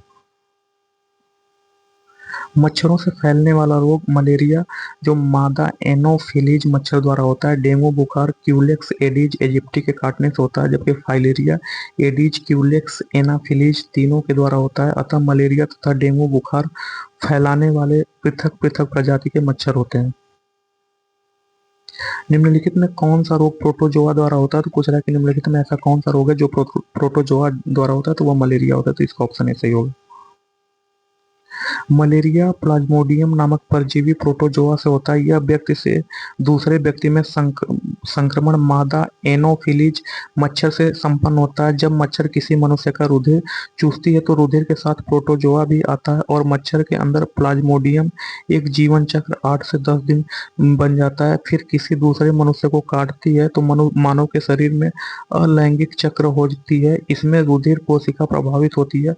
कालरा या हैजा एक संक्रामक रोग है जो विब्रियो कोलेरा नामक जीवाणु द्वारा होता है तथा मक्खियों द्वारा फैलता है। जॉन्डिस या पीलिया यकृत का रोग है, यह वायरस से होता है।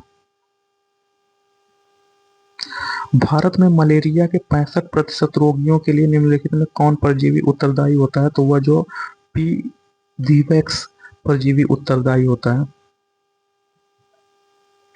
मलेरिया एक परजीवी से फैलने वाली बीमारी है जो प्लाज्मोडियम फाल्सीपेरम या प्लाज्मोडियम वीवैक्स नामक मच्छर से फैलती है। मच्छरों की 4 प्रमुख प्रजातियां होती हैं जो मलेरिया फैलाते हैं। यह इस बीमारी के मुख्य लक्षण है कपकपी, सिर दर्द या मितली आना। रक्त की सूक्ष्मदर्शी द्वारा इस बीमारी की पहचान होती है। उचित उपचार के बाद अधिकतर मलेरिया पीड़ित रोगी कुछ दिनों में ठीक हो जाते हैं, किंतु यदि पी फॉल्सीपेरम मच्छर के काटने से होती है तो इसे मरीज का ठीक समय में इलाज न किया जाए तो उसकी हालत तेजी से बिगड़ने लगती है। भारत में 65% मलेरिया के रोगियों के लिए पी वीवैक्स परजीवी जिम्मेदार होता है।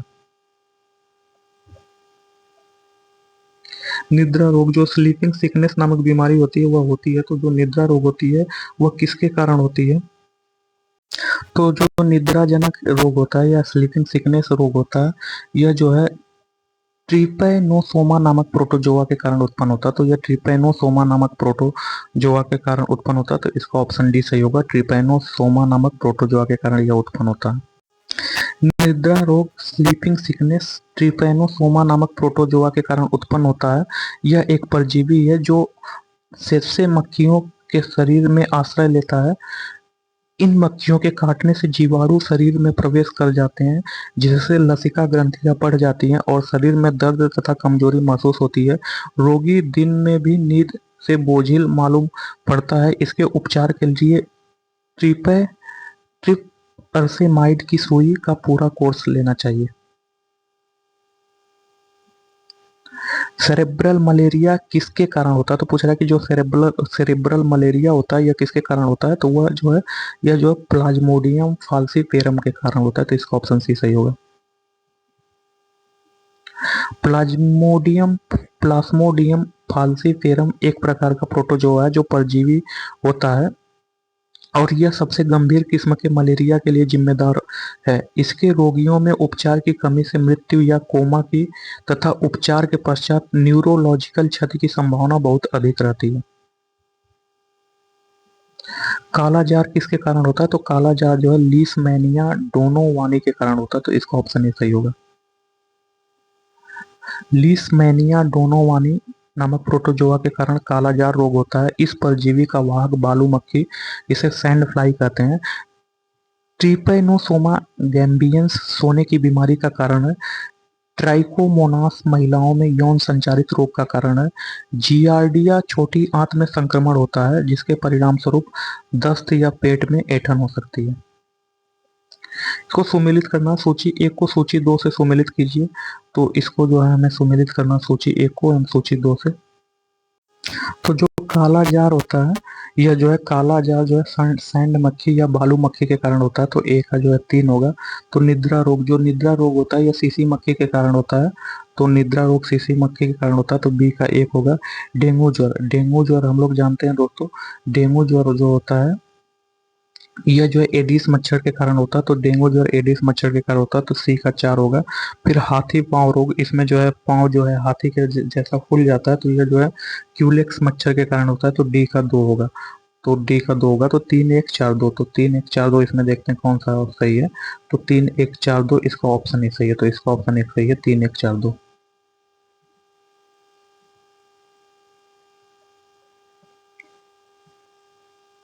थैलेसीमिया एक वंशानुगत बीमारी है जो कि निम्नलिखित को प्रभावित करता है। तो पूछ रहा है कि थैलेसीमिया है जो कि एक वंशानुगत बीमारी है और निम्नलिखित में किसको प्रभावित करता है? तो वह खून को प्रभावित करता है। थैलेसीमिया एक वंशानुगत बीमारी है जो कि रक्त की बीमारी है। इस रोग के होने से शरीर में हीमोग्लोबिन निर्माण प्रक्रिया में गड़बड़ी हो जाती है जिसके कारण रक्त क्षीणता के लक्षण प्रकट होते हैं।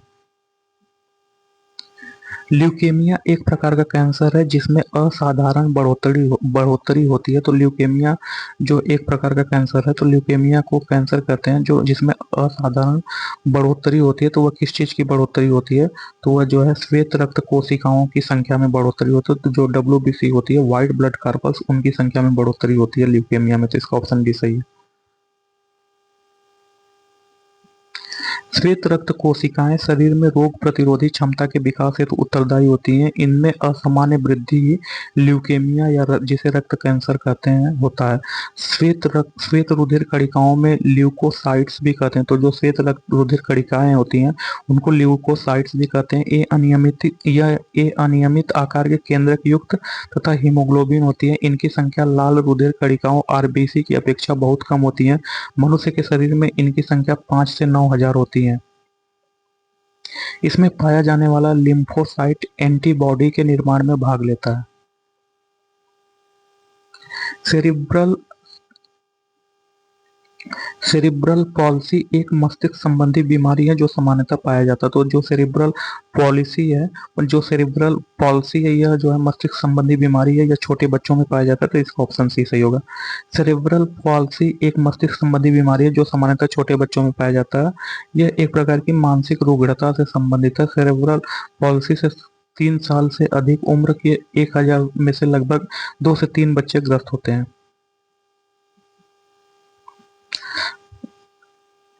मस्तिष्क तथा मेरुरज्जु पर चढ़ी झिल्ली में सूजन आ जाने से होने वाला रोग, तो वह जो है मेनिंजाइटिस होता है तथा जो झिल्ली होती है उसे मेनिंजिस कहते हैं। मस्तिष्क तथा मेरुरज्जु पर चढ़ी झिल्ली पर सूजन आ जाने वाला रोग को मेनिंजाइटिस कहते हैं। रक्त में श्वेत कणिकाओं के बढ़ जाने के कारण होने वाले रोग को ल्यूकेमिया कहते हैं, जिसे ब्लड कैंसर कहते हैं। लकवा ग्रस्त रोग पैलासिसिस कहलाता है। तो दोस्तों जो निमोनिया रोग होता है, निम्नलिखित जोड़ों में किसका सुमेल है? तो जो निमोनिया रोग होता है यह फेफड़े से संबंधित रोग है, तो ये सुमेलित है। तो निमोनिया फेफड़े में होने वाला रोग है। यह रोग डिप्लोकोकस न्यूमोनिया नामक जीवाणु से होता है। यह रोग प्रायः बच्चों में ही होता है। मोतियाबिंद रोग होता है वह आंखों की बीमारी से होता है। यह थायराइड ग्रंथि इससे प्रभावित नहीं होती। थायराइड ग्रंथि से प्रभावित, आयोडीन से थायराइड ग्रंथि प्रभावित होता है, तो यह सुमेलित नहीं। मोतियाबिंद आंखों से संबंधित है। पीलिया, तो जो पीलिया रोग है, पीलिया रोग जो है यकृत से संबंधित है। इसमें पीलिया से यकृत प्रभावित होता है, रक्त का बनना बंद हो जाता है जिससे व्यक्ति के शरीर में पीलापन आ जाता है और कमजोरी महसूस होती है। मधुमेह शरीर में इंसुलिन की कमी से होने वाला रोग है। इंसुलिन अग्नाशय से निकलता है। तो जो मधुमेह रोग होता है वह जो है अग्नाशय से होता है, न कि यकृत से। जो कि पीलिया रोग होता है वह यकृत से संबंधित है। तो इसमें सिर्फ एक ही सुमेलित है, वो ऑप्शन ए है जिसको वो निमोनिया कहते हैं या फेफड़े से संबंधित है। निमोनिया फेफड़े में होने वाला रोग है। यह रोग डिप्लोकोकस न्यूमोनिया नामक जीवाणु से होता है। यह रोग प्रायः बच्चों में ही होता है। मोतियाबिंद आंखों की बीमारी है। इसमें व्यक्ति के आंख की लेंस से स्पष्ट दिखाई नहीं देता। पीलिया से यकृत प्रभावित होता है, रक्त का बनना बंद हो जाता है जिससे व्यक्ति के शरीर में पीलापन आ जाता है और कमजोरी महसूस होती है। मधुमेह शरीर में इंसुलिन की कमी से होने वाला रोग है। इंसुलिन अग्नाशय से निकलता है जो शरीर में शुगर की मात्रा बनाए रखता है। मानव गुर्दे में पथरी निम्न में से किसकी वजह से बनती है? तो पूछा है कि मानव गुर्दे में जो पथरी वह किसकी वजह से बनती है? तो वह कैल्शियम ऑक्जेलेट की वजह से बनती है। तो इसका ऑप्शन बी सही होगा। वृक्क की पेल्विस में खनिज लवण कैल्शियम ऑक्जेलेट के क्रिस्टल एक पिंड के रूप में एकत्र हो जाते हैं जिससे मूत्र के रास्ते में रुकावट आती है। गुर्दे में पथरी इसी वजह से बनती है। यदि कोई मानवीय रोग विश्व के बृहद क्षेत्र में फैलता है तो उसे क्या कहते हैं? तो उसे जो है पेंडेमिक कहते हैं। तो जो कोई मानवीय रोग विश्व के बृहद क्षेत्र में फैलता है तो उसे पेंडेमिक कहते हैं। जब किसी रोग का प्रकोप कुछ समय पहले की अपेक्षा बहुत अधिक होता है तो उसे महामारी या जानपदिक रोग या एपिडेमिक कहते हैं। महामारी किसी एक स्थान पर सीमित होती है, किंतु यदि यह दूसरे देशों या दूसरे महाद्वीपों में फैल जाए तो उसे सार्वदेशिक या पेंडेमिक कहते हैं। तो दोस्तों जब कोई रोग एक निश्चित क्षेत्र या एक सीमित क्षेत्र में फैलती है तो उसे महामारी या एपिडेमिक कहते हैं। जब इसका फैलाव जो है एक सीमित क्षेत्र ना हो, असीमित हो जाए, वह मतलब विदेशों में भी फैल जाए, तो इसे जो है सार्वदेशिक रोग या पेंडेमिक कहते हैं। हाल ही के देशांतरगामी महामारियों में कोरोना, HIV, H1N1 और इबोला महामारी का नाम प्रमुखता से लिया जाता है। निम्नलिखित में कौन संक्रमित मच्छर के काटने से नहीं होता? तो पूछ रहा है कि ऐसा कौन सा रोग है जो संक्रमित मच्छर के काटने से नहीं होता? तो जो प्लेग होता है, प्लेग संक्रमित मच्छर के काटने से नहीं होता। यह संदूषित भोजन करने से होता है, जो कि मुंह एवं नाक के रास्ते से हमारे शरीर में जाता है। जबकि मलेरिया, पीतज्वर, डेंगू एवं जो है मलेरिया, डेंगू एवं पीतज्वर यह मच्छर के काटने से होता है। प्लेग यह एक छुआछूत की बीमारी है जो बैक्टीरिया यर्सीनिया पेस्टिस द्वारा फैलता है। इसका संक्रमण चूहों और गिलहरी आदि पर पाए जाने वाले पिस्सुओं से होता है, क्योंकि पिस्सुओं के शरीर में प्लेग की बैक्टीरिया रहता है। जेनोसिफिला जेनोसिफिला जेओपिस प्लेग का सबसे भयानक पिस्सू है, क्योंकि यह आसानी से चूहे से मानव तक पहुंच जाता है। इस बीमारी से रोगी को बहुत तेज बुखार आता है और शरीर पर तिल्लियां निकल जाती हैं। ब्राइट्स रोग शरीर के किस भाग को प्रभावित करता है? तो जो ब्राइट्स रोग है, यह शरीर के गुर्दा को प्रभावित करता है, तो इसका ऑप्शन ए सही होगा। ब्राइट्स रोग से मनुष्य का गुर्दा प्रभावित होता है, जबकि पीलिया रोग से यकृत प्रभावित होता है। वातोस्पाद हिस्टीरिया रोग सामान्यतः किस वर्ग में आता है? तो जो वातोस्पाद होता है, हिस्टीरिया रोग होता है, यह जवान महिलाओं में होता है, तो इसका ऑप्शन सी सही होगा। वातो वातोन्माद या हिस्टीरिया रोग सामान्यतः उन महिलाओं को होता है जो युवा अवस्था में होती हैं। इसमें भी वैसी महिलाएं जो अविवाहित होती हैं, विवाह के पश्चात यह रोग स्वयं ठीक हो जाता है। ओरल सबम्यूकोस फाइब्रोसिस बीमारी का कारण है? तो जो ओरल सबम्यूकोस फाइब्रोसिस बीमारी है, उसका कारण है तंबाकू युक्त गुटखा, तो इसका ऑप्शन सी सही होगा, तंबाकू युक्त गुटखा। ओरल सबम्यूकोस फाइब्रोसिस बीमारी का कारण तंबाकू युक्त गुटखा खाना है। अत्यधिक गुटखा खाने से यह बीमारी पैदा होती है, जिससे मुंह कम खुलता है। यूरोप एवं उत्तरी अमेरिका में बीफ की एक सुरक्षित एवं स्वस्थ खाद्य की छवि किसने नष्ट किया था? तो पूछ रहा है कि यूरोप एवं उत्तरी अमेरिका में बीफ की एक सुरक्षित एवं स्वस्थ खाद्य की छवि किसने नष्ट किया? तो जो मेडकाउ रोग होता है, यह यूरोप एवं उत्तरी अमेरिका में बीफ की एक सुरक्षित एवं स्वस्थ खाद्य की छवि को नष्ट किया था। तो जो गाय की मांस खाते हैं, जिसे बीफ बोलते हैं, उसको खाने वालों को मेडकाउ रोग होता है। तो इसके डर से जो है यूरोप एवं उत्तरी अमेरिका वाले जो बोलते थे कि बीफ खाने से अच्छा होता है, उनकी छवि को नष्ट हो गया था, उनकी छवि नष्ट हो गई थी कि यह स्वास्थ्यकारक होता है। जब यह रोग, क्योंकि यह रोग जो है पशुओं एवं जीव जंतुओं दोनों में हो सकता है, तो इससे जो है वह बीफ खाने से डरने लगे और वह उनको जो उनके खाने में जो है कमी आ गई। तो इसका ऑप्शन बी सही होगा, मेडकाउ रोग। मेडकाउ रोग ने यूरोप एवं उत्तरी अमेरिका में बीफ की एक सुरक्षित एवं स्वस्थ खाद्य की छवि को नष्ट किया। यह संक्रमित गाय के बीफ उत्पादों के खाने से फैलता है। जानवर और इंसान दोनों में यह बीमारी हो सकती है। एम्फा एम्फाइसेमा एक ऐसी व्याधि है जो पर्यावरणीय प्रदूषण द्वारा होता है और इससे प्रभावित मानव अंग है। तो इससे प्रभावित मानव अंग फेफड़ा है या फुफ्फुस है। एम्फाइसेमा वृद्धावस्था में होने वाला फेफड़े से संबंधित रोग है। 50 वर्ष से ऊपर अवस्था के लोगों में फेफड़े की कमजोरी के कारण उन्हें सांस लेने में कठिनाई होने लगती है।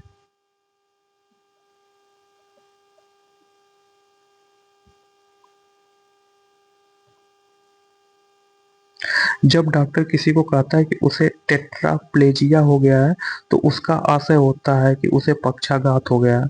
तो बोल रहा है कि जब डॉक्टर किसी को बोलता है कि उसे टेट्राप्लेजिया हो गया है, तो उसका आशय है कि उसे पक्षाघात हो गया। तो टेट्राप्लेजिया नामक पक्षाघात का शिकार होने पर मानव के दोनों हाथों व पैरों में संवेदन व कार्य क्षमता समाप्त हो जाता है। तो इसका जो ऑप्शन डी होगा, या जो दोनों हाथों एवं पैरों का होगा, तो इसका ऑप्शन डी सही होगा। टेट्राप्लेजिया नामक पक्षाघात का शिकार होने पर मानव के दोनों हाथों व पैरों में संवेदन व कार्य क्षमता समाप्त हो जाती है। मदिरा के अतिशय सेवन से कौन सा रोग होता है? तो मदिरा के अतिशय सेवन से यकृत का शोषण रोग होता है, तो इसका ऑप्शन डी सही होगा। मदिरा के अतिशय सेवन से यकृत का शोषण रोग हो जाता है। इसमें मनुष्य की त्वचा व मांसपेशियां कड़ी होने लगती है। इस रोग से निजात पाने के लिए लीवर ट्रांसप्लांट की आवश्यकता होती है। स्लीप स्लीप एपनिया एक भयंकर निद्रा दोष रोग है जिसमें लोग जो है, तो पूछ रहा है कि स्लीप एपनिया जो होता है यह एक भयंकर निद्रा रोग होता है। तो जो स्लीप एपनिया होता है यह भयंकर निद्रा रोग होता है। इसमें जो है निद्रा में बार बार थोड़ी देर के लिए श्वास बाधित हो जाती है। तो जो जब किसी को स्लीप एपनिया होती है तो सोते समय थोड़ी देर में जो है श्वास बाधित हो जाती है बार बार। तो इसका ऑप्शन सी सही होगा, निद्रा में बार बार थोड़ी देर के लिए श्वास बाधित रहता है।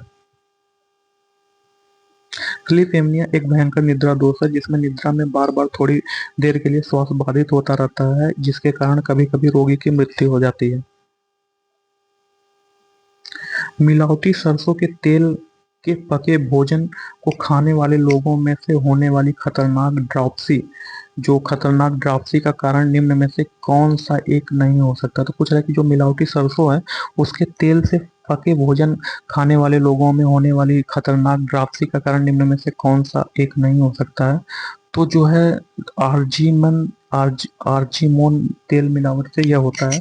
तो ये जो हो सकता है सरसों के तेल में साइनाइड अंश होता है, तो ये भी हो सकता है। धान की भूसी की तेल मिलावट, तो जो धान की भूसी के तेल मिलावट है यह नहीं है, क्योंकि हम लोग जानते हैं कि जो धान की भूसी के तेल के मिलावट होता है इसका कारण जो है यह नहीं है। जबकि उजला रंग होने वाली मिलावट तो ये डी है, तो इसका ऑप्शन सी सही होगा, धान की भूसी की तेल मिलावट, तो इसका ऑप्शन सी सही है। घातक ड्रॉपसी जलोदर रोग की उत्पत्ति के कारण है। आर्जीमोन बटर येलो खनिज सफेद एवं पैराफिन ऑयल और इंजन ऑयल की खाद्य सरसों में के तेल में मिलावट होती है। आर्जीमोन सरसों के तेल में मिलाया जाने वाला एक विषाक्त पदार्थ है, इसमें साइनाइड का अंश होता है जो अत्यंत घातक होता है। तो इसमें जो है वायु प्रदूषक एवं प्रभावित अंग है, इनको सुमेलित करना है। तो जो एस्बेस्टस धूल होता है इससे प्रभावित अंग फेफड़ा होता है, तो ए का 3 होगा। जो सीसा है, सीसा से प्रभावित अंग मस्तिष्क होता है, तो बी का जो है 1 होगा। पारा से प्रभावित अंग जो है उदर होता है, तो जो है इसी का 2 होगा। एवं कार्बन मोनोऑक्साइड से जो रक्त धाराएं होती है वह बंद हो जाती है, मतलब वो उनका फ्लो नहीं हो पाता है, तो डी का 4 होगा। तो 3 1 2 4, तो 3 1 2 4, इसका ऑप्शन बी सही है। एस्बेस्टस धूल से फेफड़ा प्रभावित होता है, सीसा से मस्तिष्क होता है, पारा से उदर होता है, कार्बन मोनोऑक्साइड से रक्त धाराएं होती है। तो इसमें सुमेलित करना है, सूची 1 को सूची 2 से सुमेलित कीजिए। तो देखते हैं इसको सुमेलित करना, सूची 1 को सूची 2 से सुमेलित करना है। तो मैरास्मस रोग जो होता है वह जो है दीर्घकालीन उपवास के कारण होता है, तो ए का 1 होगा। फिर जो क्वासी ओरकर रोग प्रोटीन अल्पता के कारण क्वासी ओरकर रोग होता है। टीबी जो है जीवाणु संक्रमण के कारण होता है, तो जो है इसका सी का 3 होगा। हेपेटाइटिस बी विषाणु संक्रमण के कारण होता है, तो डी का 4 होगा। तो 1 2 3 4 ऑर्डरली है इसमें सम्मिलित, तो 1 2 3 4 इसका ऑप्शन ए सही है। क्वासी ओरकर इस रोग में बच्चों का हाथ पांव दुबला पतला हो जाता है एवं पेट बाहर की ओर निकल आता है, यह प्रोटीन की कमी से होता है। मैरास्मस रोग होता है, इस रोग में बच्चों की मांसपेशियां ढीली हो जाती है और यह रोग लंबे समय तक भूखे रहने तथा प्रोटीन, वसा और कार्बोहाइड्रेट के अपर्याप्त सेवन के कारण होता है। टीबी जो होता है, टीबी जीवाणु से होता है, हेपेटाइटिस बी विषाणु संक्रमण से होता है। तो इसमें जो है प्रदूषकों को उनके दीर्घकालीन प्रभाव के साथ दिए गए कूट की सहायता से सुमेलित कीजिए। तो इसमें जो है सुमेलित करना है। तो जो इसमें कार्बन मोनोऑक्साइड है, इसमें लीवर या किडनी की क्षति होती है, तो ए का 1 होगा। नाइट्रोजन के ऑक्साइड से कैंसर होता है, तो बी का 2 होगा। धूल के कण से जो है श्वास संबंधी रोग होता है, तो सी का 3 होगा। वसा से केंद्रीय नर्वस सिस्टम होता है, तो 1 2 3 4 इसका ऑर्डरली सुमेलित है। तो इसका ऑप्शन जो है 1 2 3 4 ऑप्शन सी सही होगा। कार्बन मोनोऑक्साइड लीवर और किडनी की क्षति होती है। नाइट्रोजन के ऑक्साइड से कैंसर होता है। धूल के कण से श्वास संबंधी रोग होता है। सीसा से केंद्रीय नर्वस सिस्टम प्रभावित होता है। सूची 1 को सूची 2 से सुमेलित कीजिए। एंसेफ्लाइटिस, फाइलेरिया, ल्यूकेमिया, मलेरिया। एंसेफ्लाइटिस से मस्तिष्क प्रभावित होता है, जबकि जो है फाइलेरिया से जो है लसिका पर्व प्रभावित होता है, तो बी का 3 होगा। फाइलेरिया से लसिका पर प्रभावित होता है, जबकि ल्यूकेमिया से जो है अस्थि मज्जा प्रभावित होता है, तो सी का 4 होगा। एवं मलेरिया से रक्त कोशिकाएं प्रभावित होता है, तो डी का 1 होगा। तो जो है एंसेफ्लाइटिस से मस्तिष्क प्रभावित होता है, तो 2 3 4 1। इसमें देखते हैं 2 3 4 1, तो 2 3 4 1 ऑप्शन डी सही है, तो ये ऑप्शन डी होगा। एंसेफ्लाइटिस से मस्तिष्क प्रभावित होता है। क्यूलेक्स मच्छर में एंसेफ्लाइटिस नामक वायरस पाया जाता है। फाइलेरिया से लसिका पर्व, ल्यूकेमिया से अस्थिमज्जा तथा मलेरिया से रक्त कोशिकाएं प्रभावित होती हैं। मलेरिया प्लाज्मोडियम परजीवी प्रोटोजोआ से फैलता है, जबकि फाइलेरिया प्रोटोजोआ के द्वारा फैलता है, तथा ल्यूकेमिया लाल रक्त कणिकाओं की विसंगति है। जो ल्यूकेमिया होती है वह लाल रक्त कणिकाओं की विसंगति के कारण होता है। निम्नलिखित कथनों में कौन सा सही है? सही उत्तर का चयन नीचे दिए गए कूट से करिए। मानव शरीर में उर्विका, जिसे फीमर कहते हैं, सबसे लंबी अस्थि है। तो जी मानव शरीर में जो उर्मिका या फीमर या सबसे लंबी अस्थि है, तो एक सही है। हैजा रोग जीवाणु के कारण होता है, तो हाँ हैजा रोग जीवाणु के कारण होता है, ये भी सही है।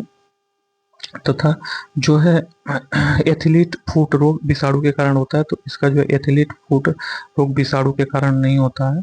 एथलीट फुट एक कवकीय संक्रमण है जो पैरों की उंगलियों और कभी कभी पैर के अन्य भागों के बीच नरम क्षेत्रों में प्रभावित होता है। तो यह जो है एथलीट फुट जो है यह कवक के कारण होता है, न कि विषाणु के कारण होता है।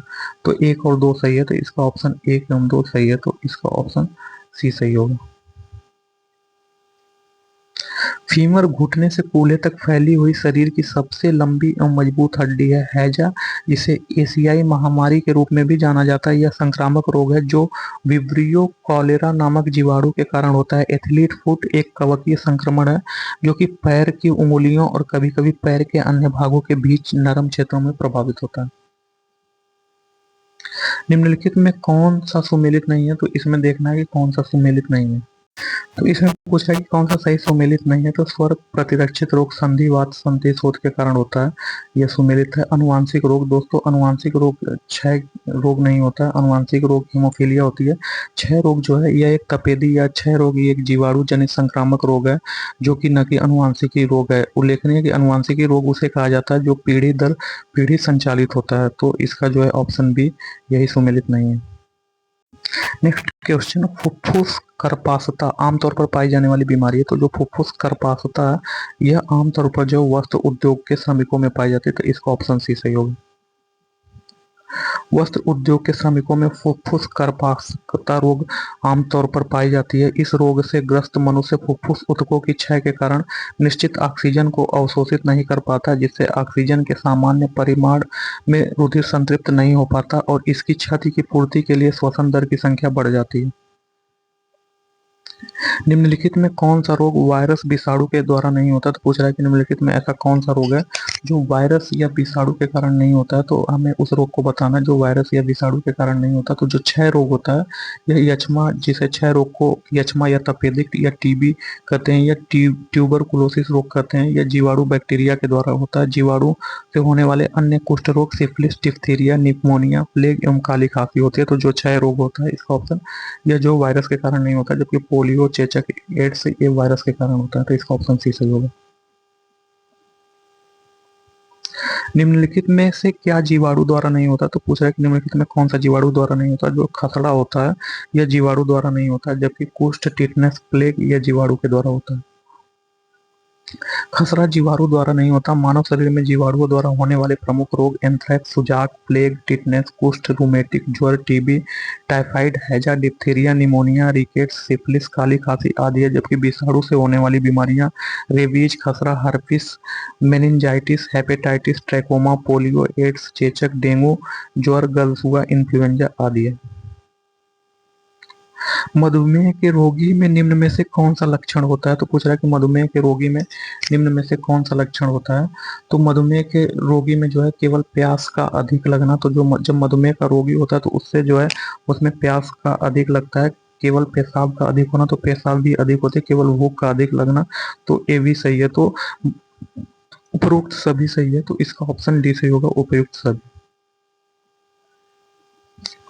मधुमेह रोग में अग्नाशय ग्रंथि की बीटा कोशिका द्वारा उत्पादित इंसुलिन की मात्रा परिमाणात्मक एवं गुणात्मक रूप से कम हो जाती है। परिणाम स्वरूप रक्त में शर्करा की मात्रा बढ़ जाती है और अतिरिक्त शर्करा मूत्र मार्ग से बाहर निकलने लगती है।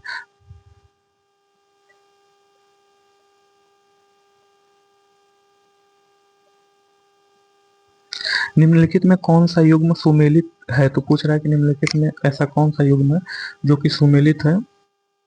तो जो है निमोनिया जो होता है, निमोनिया यह जो है फेफड़े से संबंधित रोग है, तो यही सुमेलित है। जो निमोनिया यह फेफड़े से संबंधित रोग है, जबकि मोतियाबिंद आंख से संबंधित रोग है, जो कि नहीं सुमेलित है। पीलिया जो है यकृत से सुमेलित है, ये भी सुमेलित नहीं है। मधुमेह मधुमेह रोग जो है इंसुलिन की अधिकता से होता है, तो ये भी सुमेलित नहीं है। यह अग्नाशय से होता है, तो केवल एक ही सुमेलित है, वह निमोनिया है, जो कि ऑप्शन ए सही है। फुफ्फुस शोथ या फुफ्फुस प्रदाह निमोनिया फेफड़े में सूजन वाली एक परिस्थिति है जो प्राथमिक रूप से एल्विओली कुपिका कहे जाने वाले बेहद सूक्ष्म माइक्रोस्कोपिक वायु कूपों को प्रभावित करती है। यह मुख्य रूप से विषाणु या जीवाणु और आमतौर पर सूक्ष्मजीव, कुछ दवाओं और परिस्थितियों जैसे स्वप्रतिरक्षित रोगों द्वारा संक्रमण से होती है। आम लक्षणों में खांसी, सीने का दर्द, बुखार और सांस लेने में कठिनाई शामिल होती है। इसमें सुमेलित करना है, सूची एक को सूची दो से सुमेलित करना है। जो ओटेरिस है, तो ओटेरिस कान से संबंधित है, तो ए का दो होगा। एंसेफ्लाइटिस, एंसेफ्लाइटिस मस्तिष्क से संबंधित है, तो बी का चार होगा। फिर जो है लैरिंगाइटिस, तो जो लैरिंगाइटिस है यह गला से संबंधित होगा, तो सी का एक होगा लैरिंगाइटिस। हेपेटाइटिस, हेपेटाइटिस यकृत से संबंधित है, तो डी का तीन होगा। तो दो चार एक तीन, तो इसका ऑप्शन दो चार एक तीन होगा। तो दो चार एक तीन, इसका ऑप्शन ए सही होगा।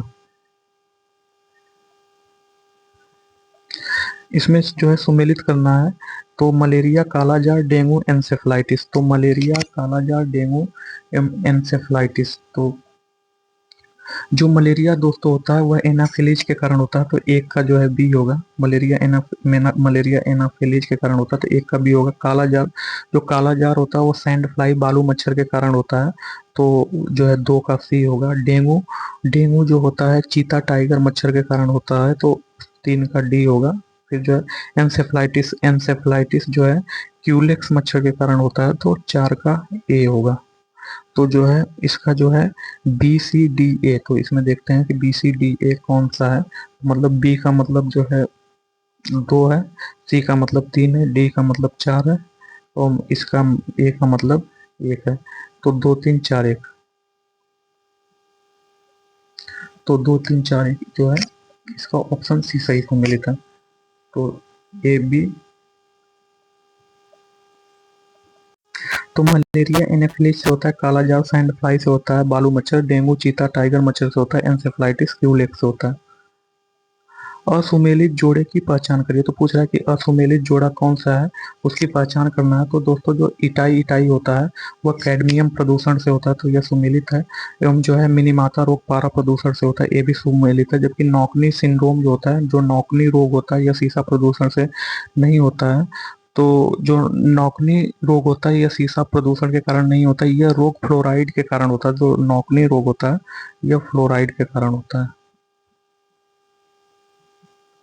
यह फ्लोराइड के कारण नौकनी रोग होता है। जबकि ब्लू बेबी सिंड्रोम रोग होता है, जो ब्लू बेबी सिंड्रोम रोग होता है जो बच्चे में होता है, यह नाइट्रेट प्रदूषण के कारण होता है, तो इसका ऑप्शन सी है, यही सुमेलित नहीं है।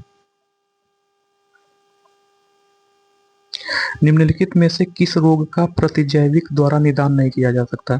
तो पूछ रहा है कि ऐसा कौन सा रोग है जिसका निदान प्रतिजैविक द्वारा नहीं किया जा सकता, तो उसको जो है खसरा होता है, मतलब एंटीबायोटिक द्वारा नहीं किया जा सकता, तो खसरा को जो है एंटीबायोटिक द्वारा नहीं किया जा सकता। जबकि क्षय रोग, टिटनेस, हैजा इत्यादि इसका किया जा सकता है।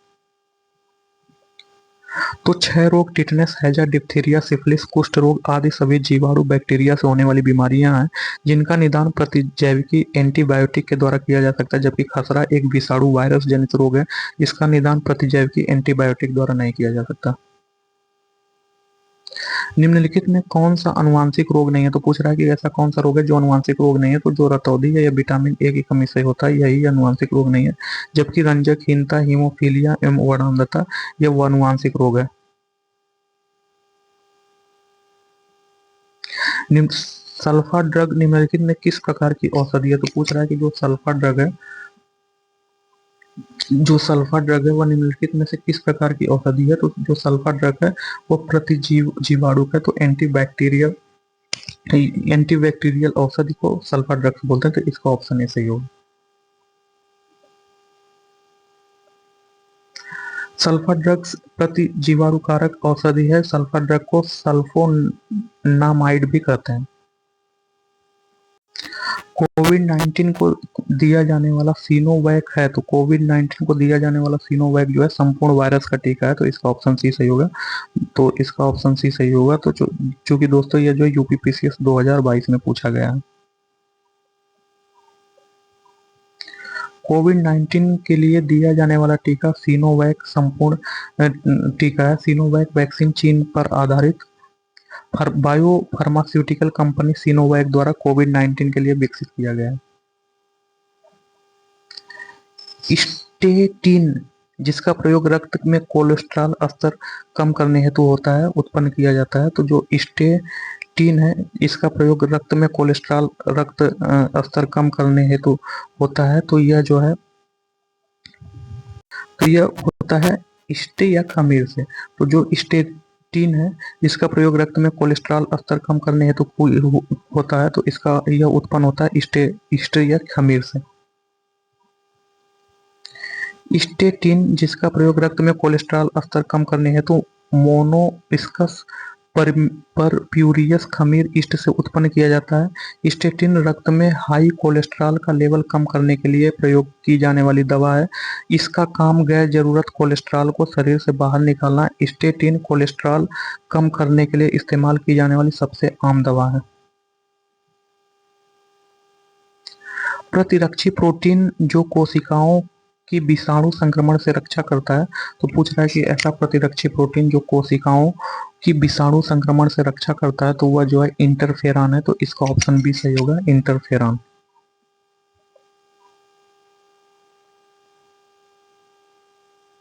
प्रतिरक्षी प्रोटीन जो कोशिकाओं के विषाणु संक्रमण से रक्षा करता है, इंटरफेरॉन है।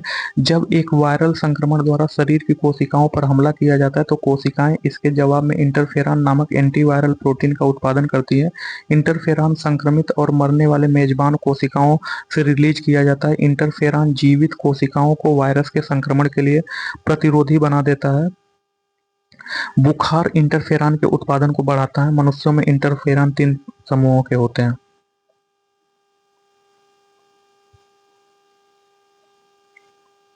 एंटीबायोटिक्स अधिकांश प्राप्त होते हैं, तो एंटीबायोटिक्स अधिकांश बैक्टीरिया जीवाणुओं से प्राप्त होते हैं, तो इसका ऑप्शन सी सही होगा।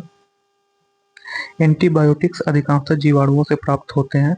ऐसी औषधियां जो बीमारी पैदा करने वाले सूक्ष्म जीवों को नष्ट कर देती हैं या उनकी वृद्धि को रोक देती हैं, वे औषधियां प्रतिजैविकी या एंटीबायोटिक कहलाती हैं। अलेक्जेंडर फ्लेमिंग ने पहली प्राकृतिक एंटीबायोटिक्स पेनिसिलिन की खोज की। उदाहरण स्ट्रेप्टोमाइसिन, टेट्रासाइक्लिन, एरिथ्रोमाइसिन, पेनिसिलिन आदि। डेंगू बुखार हेतु होने वाला चिकित्सीय परीक्षण होता है, तो उसे टूर्निकेट परीक्षण कहते हैं, तो इसका ऑप्शन सी सही होगा। डेंगू बुखार हेतु प्रयोग होने वाला चिकित्सीय परीक्षण को टूर्निकेट परीक्षण कहा जाता है। इस परीक्षण में कोशिका की दीवारों की नाजुकता का आकलन कर डेंगू के संक्रमण का पता लगाया जाता है। डेंगू बुखार एडिज एजिप्टी मच्छर से फैलता है। विडाल टेस्ट का प्रयोग सामान्यतः टाइफाइड का पता लगाने के लिए तथा एलिसा का परीक्षण CD8 काउंट परीक्षण का प्रयोग HIV संक्रमण का पता लगाने के लिए किया जाता है। नाको NACO एक ऐसी संस्था है जिसका संबंध है एड्स से, तो इसका ऑप्शन सी सही होगा। नाको, जिसका full form National AIDS Control Organisation है, इसकी स्थापना वर्ष 1992 में हुई। इस संस्था के द्वारा HIV एड्स नियंत्रण हेतु कार्य किए जाते हैं। मानव शरीर के भीतर भाग में रोगों की पहचान की जाती है, तो मानव शरीर के भीतर भाग में रोगों की पहचान एंडोस्कोप द्वारा की जाती है, तो इसका ऑप्शन भी सही होगा। एंडोस्कोप या गृहातदर्शी एक प्रकाशित ऑप्टिकल, आमतौर पर पतला या ट्यूबुलर चिकित्सा उपकरण है, जिसकी सहायता से शरीर के अंदर किसी अंग अथवा छिद्रों की जांच करने के लिए किया जाता है। पेसमेकर निम्नलिखित में से किस नाम से जाना जाता है? तो पेसमेकर को जो है ऐसे नोड्स के नाम से भी जाना जाता है, तो इसका ऑप्शन ए सही है। पेसमेकर एक कृत्रिम यंत्र है। यह यंत्र हृदय की असामान्य गति को सामान्य करने के लिए प्रयोग किया जाता है। प्राकृतिक रूप से हृदय में sinoatrial node SA node pacemaker का कार्य करता है और इससे हृदय की साधारण गति 72 से 80 मिनट प्रति मिनट बनी रहती है। लेकिन यदि किसी कारण से हृदय की गति कम लगभग 30 से 40 प्रति मिनट हो जाती है तो कृत्रिम पेसमेकर की सहायता से इस गति को बढ़ाया जाता है, जिसे एवी नोड को पेस सेटर कहते हैं। क्षय रोग टीबी के परीक्षण हेतु विशिष्ट परीक्षण है। तो टीबी के जो परीक्षण है तो विशिष्ट परीक्षण को मेंटॉक्स परीक्षण कहते हैं। तो जो मेंटॉक्स परीक्षण है ये टीबी के परीक्षण हेतु होता है। तो क्षय रोग टीबी की जांच के लिए मेंटॉक्स का परीक्षण किया जाता है। यह एक संक्रामक रोग है जो माइकोबैक्टीरियम ट्यूबरकुलोसिस नामक जीवाणु से होता है। 1882 में जर्मन वैज्ञानिक रॉबर्ट कोच ने टीबी के जीवाणु की खोज की। इसे यक्ष्मा या काक रोग भी कहते हैं। नवजात शिशु को ट्रिपल एंटीजन वैक्सीन निम्नलिखित में किन रोगों की प्रतिरक्षित करने के लिए किया जाता है? तो वो जो कुकर खांसी, टीटनस एवं डिप्थीरिया रोगों को प्रतिरक्षित करने के लिए किया जाता है। इसका ऑप्शन बी सही होगा। नवजात शिशु को ट्रिपल एंटीजन की वैक्सीन उसे कुकर खांसी, टिटनेस, डिप्थीरिया इन 3 रोगों से प्रतिरक्षित करने हेतु लगाई जाती है। टीबी से प्रतिरक्षा के लिए बीसीजी का टीका लगाया जाता है। तो जो टीबी है इससे प्रतिरक्षा के लिए बीसीजी का टीका लगाया जाता है। बीसीजी का टीका नवजात शिशु को कितने दिन के भीतर लगाया जाता है? तो वह जो है जन्म के तुरंत बाद लगाया जाता है। तो इसका ऑप्शन सी सही होगा। कैलमेट या गुवेरिन ने बैसिलस कैलमेट गुवेरिन बीसीजी के टीके की खोज की थी। यह टीका तपेदिक या क्षय रोग से बचने के लिए लगाया जाता है। सामान्यतः बच्चे के जन्म के तुरंत बाद ही यह टीका लगवा देना चाहिए ताकि इस प्रकार के गंभीर बीमारी से छुटकारा पाया जा सके। सूअरों की मानव रिहायशी क्षेत्र से दूर रखना किसके उन्मूलन में सहायक होती है? तो जो सूअर होती हैं इनको जो है मानव रिहायशी क्षेत्र से दूर रखना चाहिए। ये किसके उन्मूलन में सहायक होती है? तो ये जापानी इंसेफ्लाइटिस के उन्मूलन में सहायक होती है। तो इसका ऑप्शन बी सही होगा, जापानी इंसेफ्लाइटिस।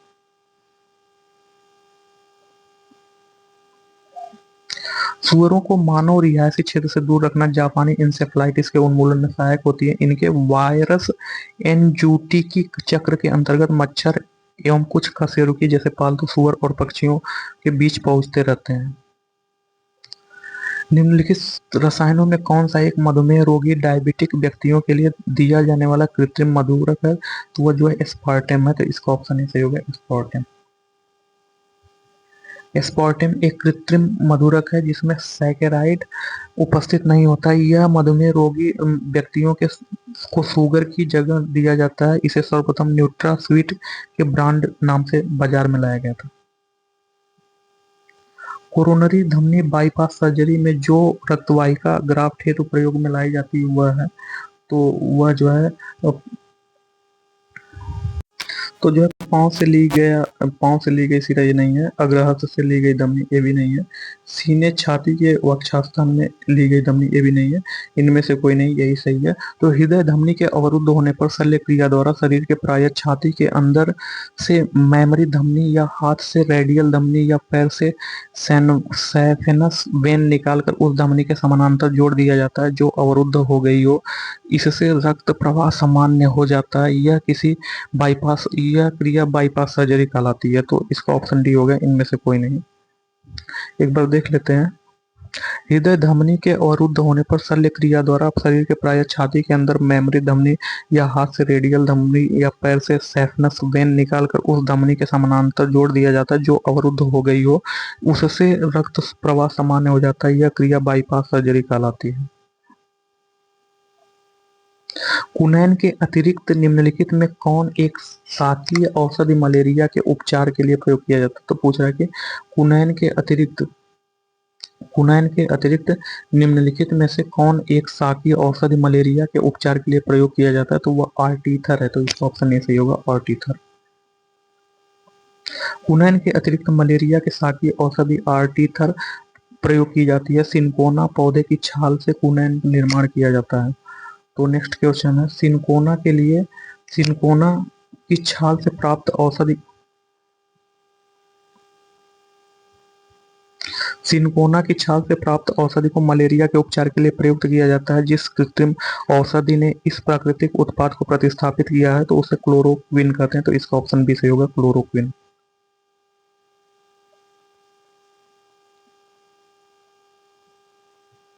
मलेरिया एक असंक्रामक रोग है जिसके लिए प्लाज्मोडियम नामक प्रोटोजोआ उत्तरदायी है। यह प्रोटोजोआ मादा एनाफिलीज मच्छरों के काटने से फैलता है।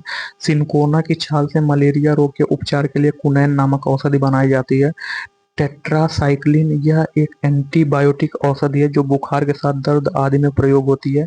एम्पिसिलिन पेनिसिलिन की तरह एक एंटीबायोटिक औषधि है। चिकित्सीय भाषा में गोल्डन आवर का संबंध है, तो चिकित्सीय भाषा में गोल्डन आवर का संबंध हृदयघात से है, तो इसका ऑप्शन सी सही होगा।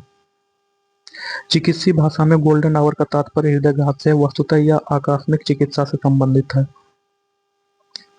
बीटा ब्लॉकर एक औषधि है जो बचने हेतु प्रयोग किया जाता है, तो बीटा ब्लॉकर हृदयाघात या हार्ट अटैक से बचने के लिए प्रयोग किया जाता है, तो इसका ऑप्शन ए सही होगा। बीटा ब्लॉकर एक विशेष प्रकार की माध्यमिक रोकथाम दवाएं हैं जिनका उपयोग हृदयाघात, हार्ट अटैक के रोगियों को हार्ट अटैक से बचने के लिए किया जाता है। दूसरी बार हार्ट अटैक टालने में किया जाता है। इसका उपयोग उच्च रक्तचाप का इलाज करने में भी किया जाता है, किंतु यह हृदय रोगों की प्रारंभिक दवा नहीं है। बहुचर्चित बबली रोग ऐसा इसलिए कहा जाता है क्योंकि रोगग्रस्त शिशु का उपचार जर्मन रहित प्लास्टिक के बुलबुलों में किया जाता है, तो इसका ऑप्शन इसी से होगा। Bubble baby syndrome bubble baby रोग वाले बच्चे में जन्म के समय से ही प्रतिरोधक क्षमता का अभाव होता है। यह एक आनुवंशिक बीमारी है। इसमें रोगग्रस्त शिशु का उपचार जर्मन रहित प्लास्टिक के बुलबुले में किया जाता है, इसलिए इसे बबल बेबी रोग के नाम से जाना जाता है। सभी प्रकार के कैंसर की चिकित्सा हेतु निम्नलिखित में से कौन सा उपचार नवीनतम है? पूछ रहा है कि सभी प्रकार के कैंसर की चिकित्सा हेतु निम्नलिखित में कौन सा उपचार नवीनतम है? तो तीव्रता अधिमिश्रित विकिरण चिकित्सा IMRT, तो यही है IMRT, यह जो है नवीनतम है।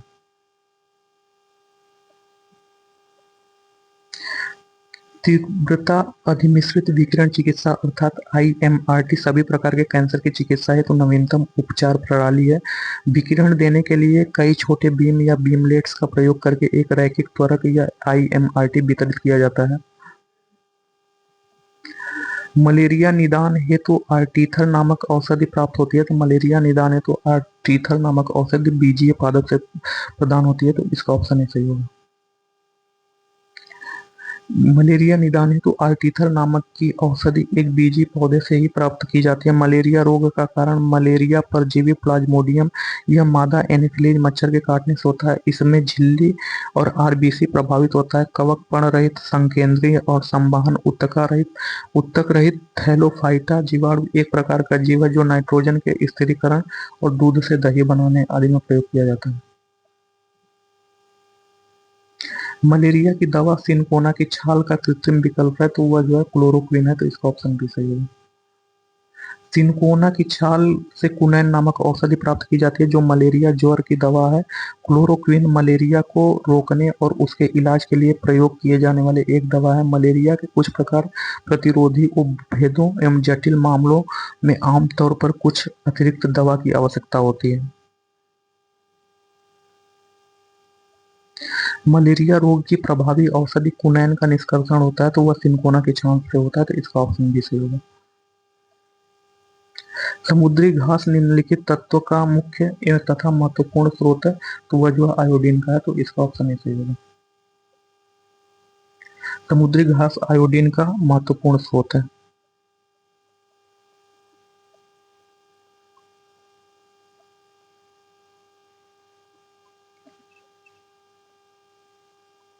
वह रेडियो समस्थानिक जिसे परिवहन तंत्र में खून के थक्के का पता लगाने हेतु प्रयोग किया जाता है, तो पूछ रहा है कि वह रेडियो समस्थानिक जिसे परिवहन तंत्र हेतु खून के थक्के का पता लगाने के लिए किया जाता है, तो वह सोडियम 24 है, तो इसका ऑप्शन डी सही होगा, सोडियम 24।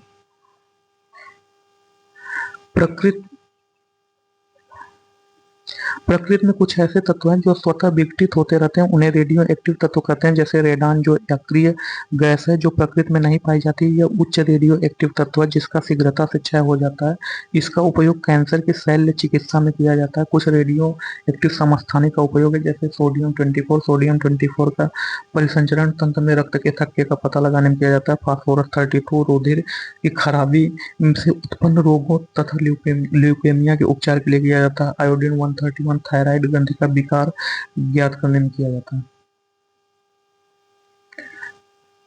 जैसे 59 फेरिक 59 अरक्तता के रोग के लिए ज्ञात किया जाता है। कोबाल्ट 60 का कैंसर के उपचार के लिए किया जाता है। कार्बन 14 का कार्बन काल के निर्धारण के लिए किया जाता है।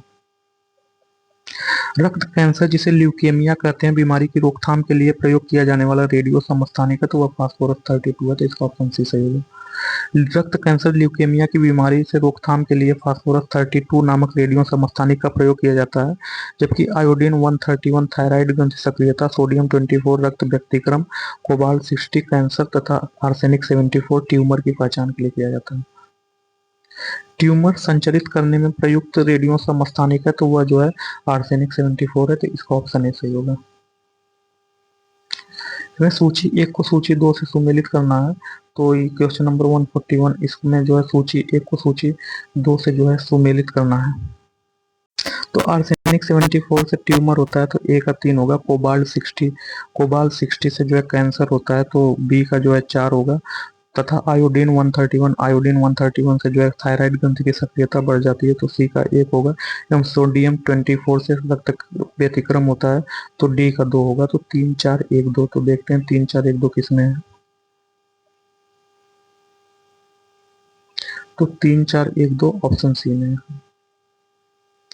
निम्नलिखित में कौन सा सुमेलित नहीं है, तो पूछा है कि निम्नलिखित में ऐसा कौन सा है जो सुमेलित नहीं है।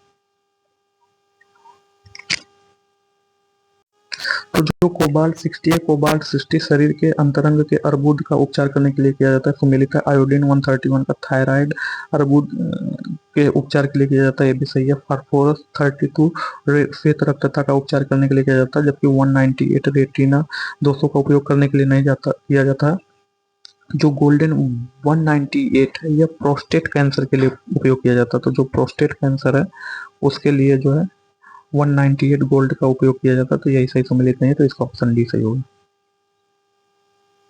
इलेक्ट्रॉन किरण चिकित्सा एक प्रकार की विकिरण चिकित्सा है जिसके द्वारा उपचार किया जाता है। तो जो इलेक्ट्रॉन किरण चिकित्सा एक प्रकार की विकिरण चिकित्सा है जिसके द्वारा उपचार किया जाता है, तो इसके द्वारा विशेष प्रकार के कैंसर का उपचार किया जाता है, तो इसका ऑप्शन सी सही होगा।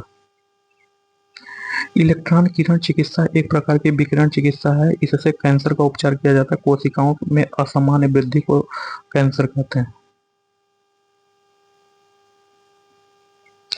अस्पताल के निम्नलिखित में से किस भाग में कैथ लैब होगी, तो पूछ रहा है कि अस्पताल का ऐसा कौन सा भाग है जिसमें जो है कैथ लैब होगी, तो वह जो है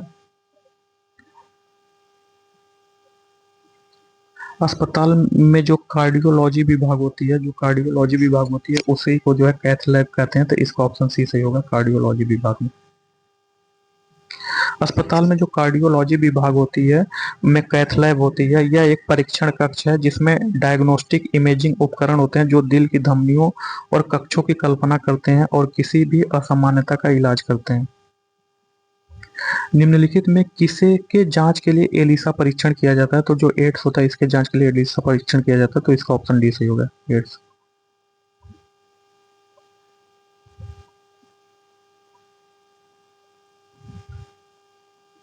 जो एलिसा है ELIS है, इसका full form enzyme linked immuno servant ऐसे परीक्षण एड्स की पहचान के लिए किया जाता है जिसका कारण HIV वायरस है, इससे श्वेत रुधिर कणिकाएं प्रभावित होती है।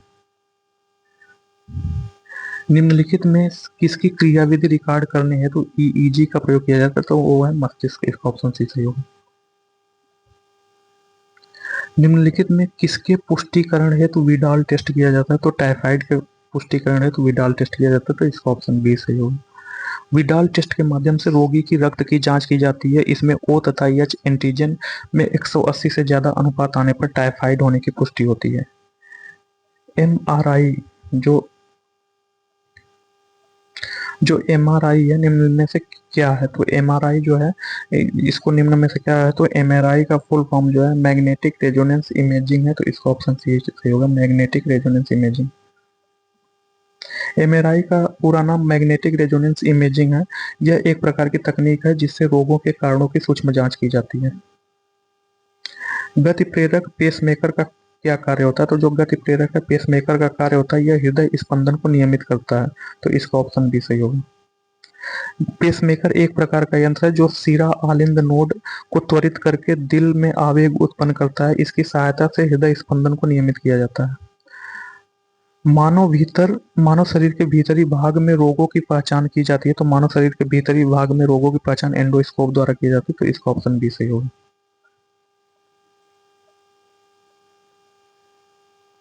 इसमें सुमेलित करना है ईईजी ईसीजी। तो दोस्तों जो ईईजी होता है यह मस्तिष्क से संबंधित होता है। तो ए का जो है 3 होगा। ईसीजी सी फॉर कार्डियोलॉजी, तो इसका संबंध हृदय से होता है। तो बी का 4 होगा।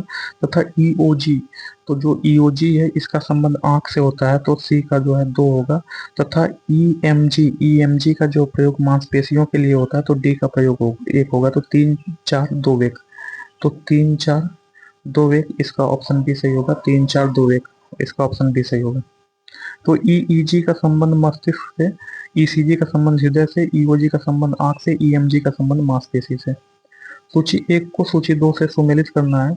Audiogram, ECG, EEG, mammograph. तो जो ईसीजी होता है, इसी मतलब कार्डियोलॉजी होता है, तो इसका संबंध जो है हृदय से होता है। तो बी का 1 होगा। ईईजी का संबंध मस्तिष्क से होता है। तो सी का 2 होगा। मैमोग्राफ का संबंध वक्ष से होगा। तो डी का जो है 4 होगा। तथा ऑडियोग्राम का संबंध कान से होगा। तो ए का 3 होगा। तो 3 1 2 4। तो देखते हैं 3 1 2 4 किस ऑप्शन में है। तो 3 1 2 4 ऑप्शन डी में।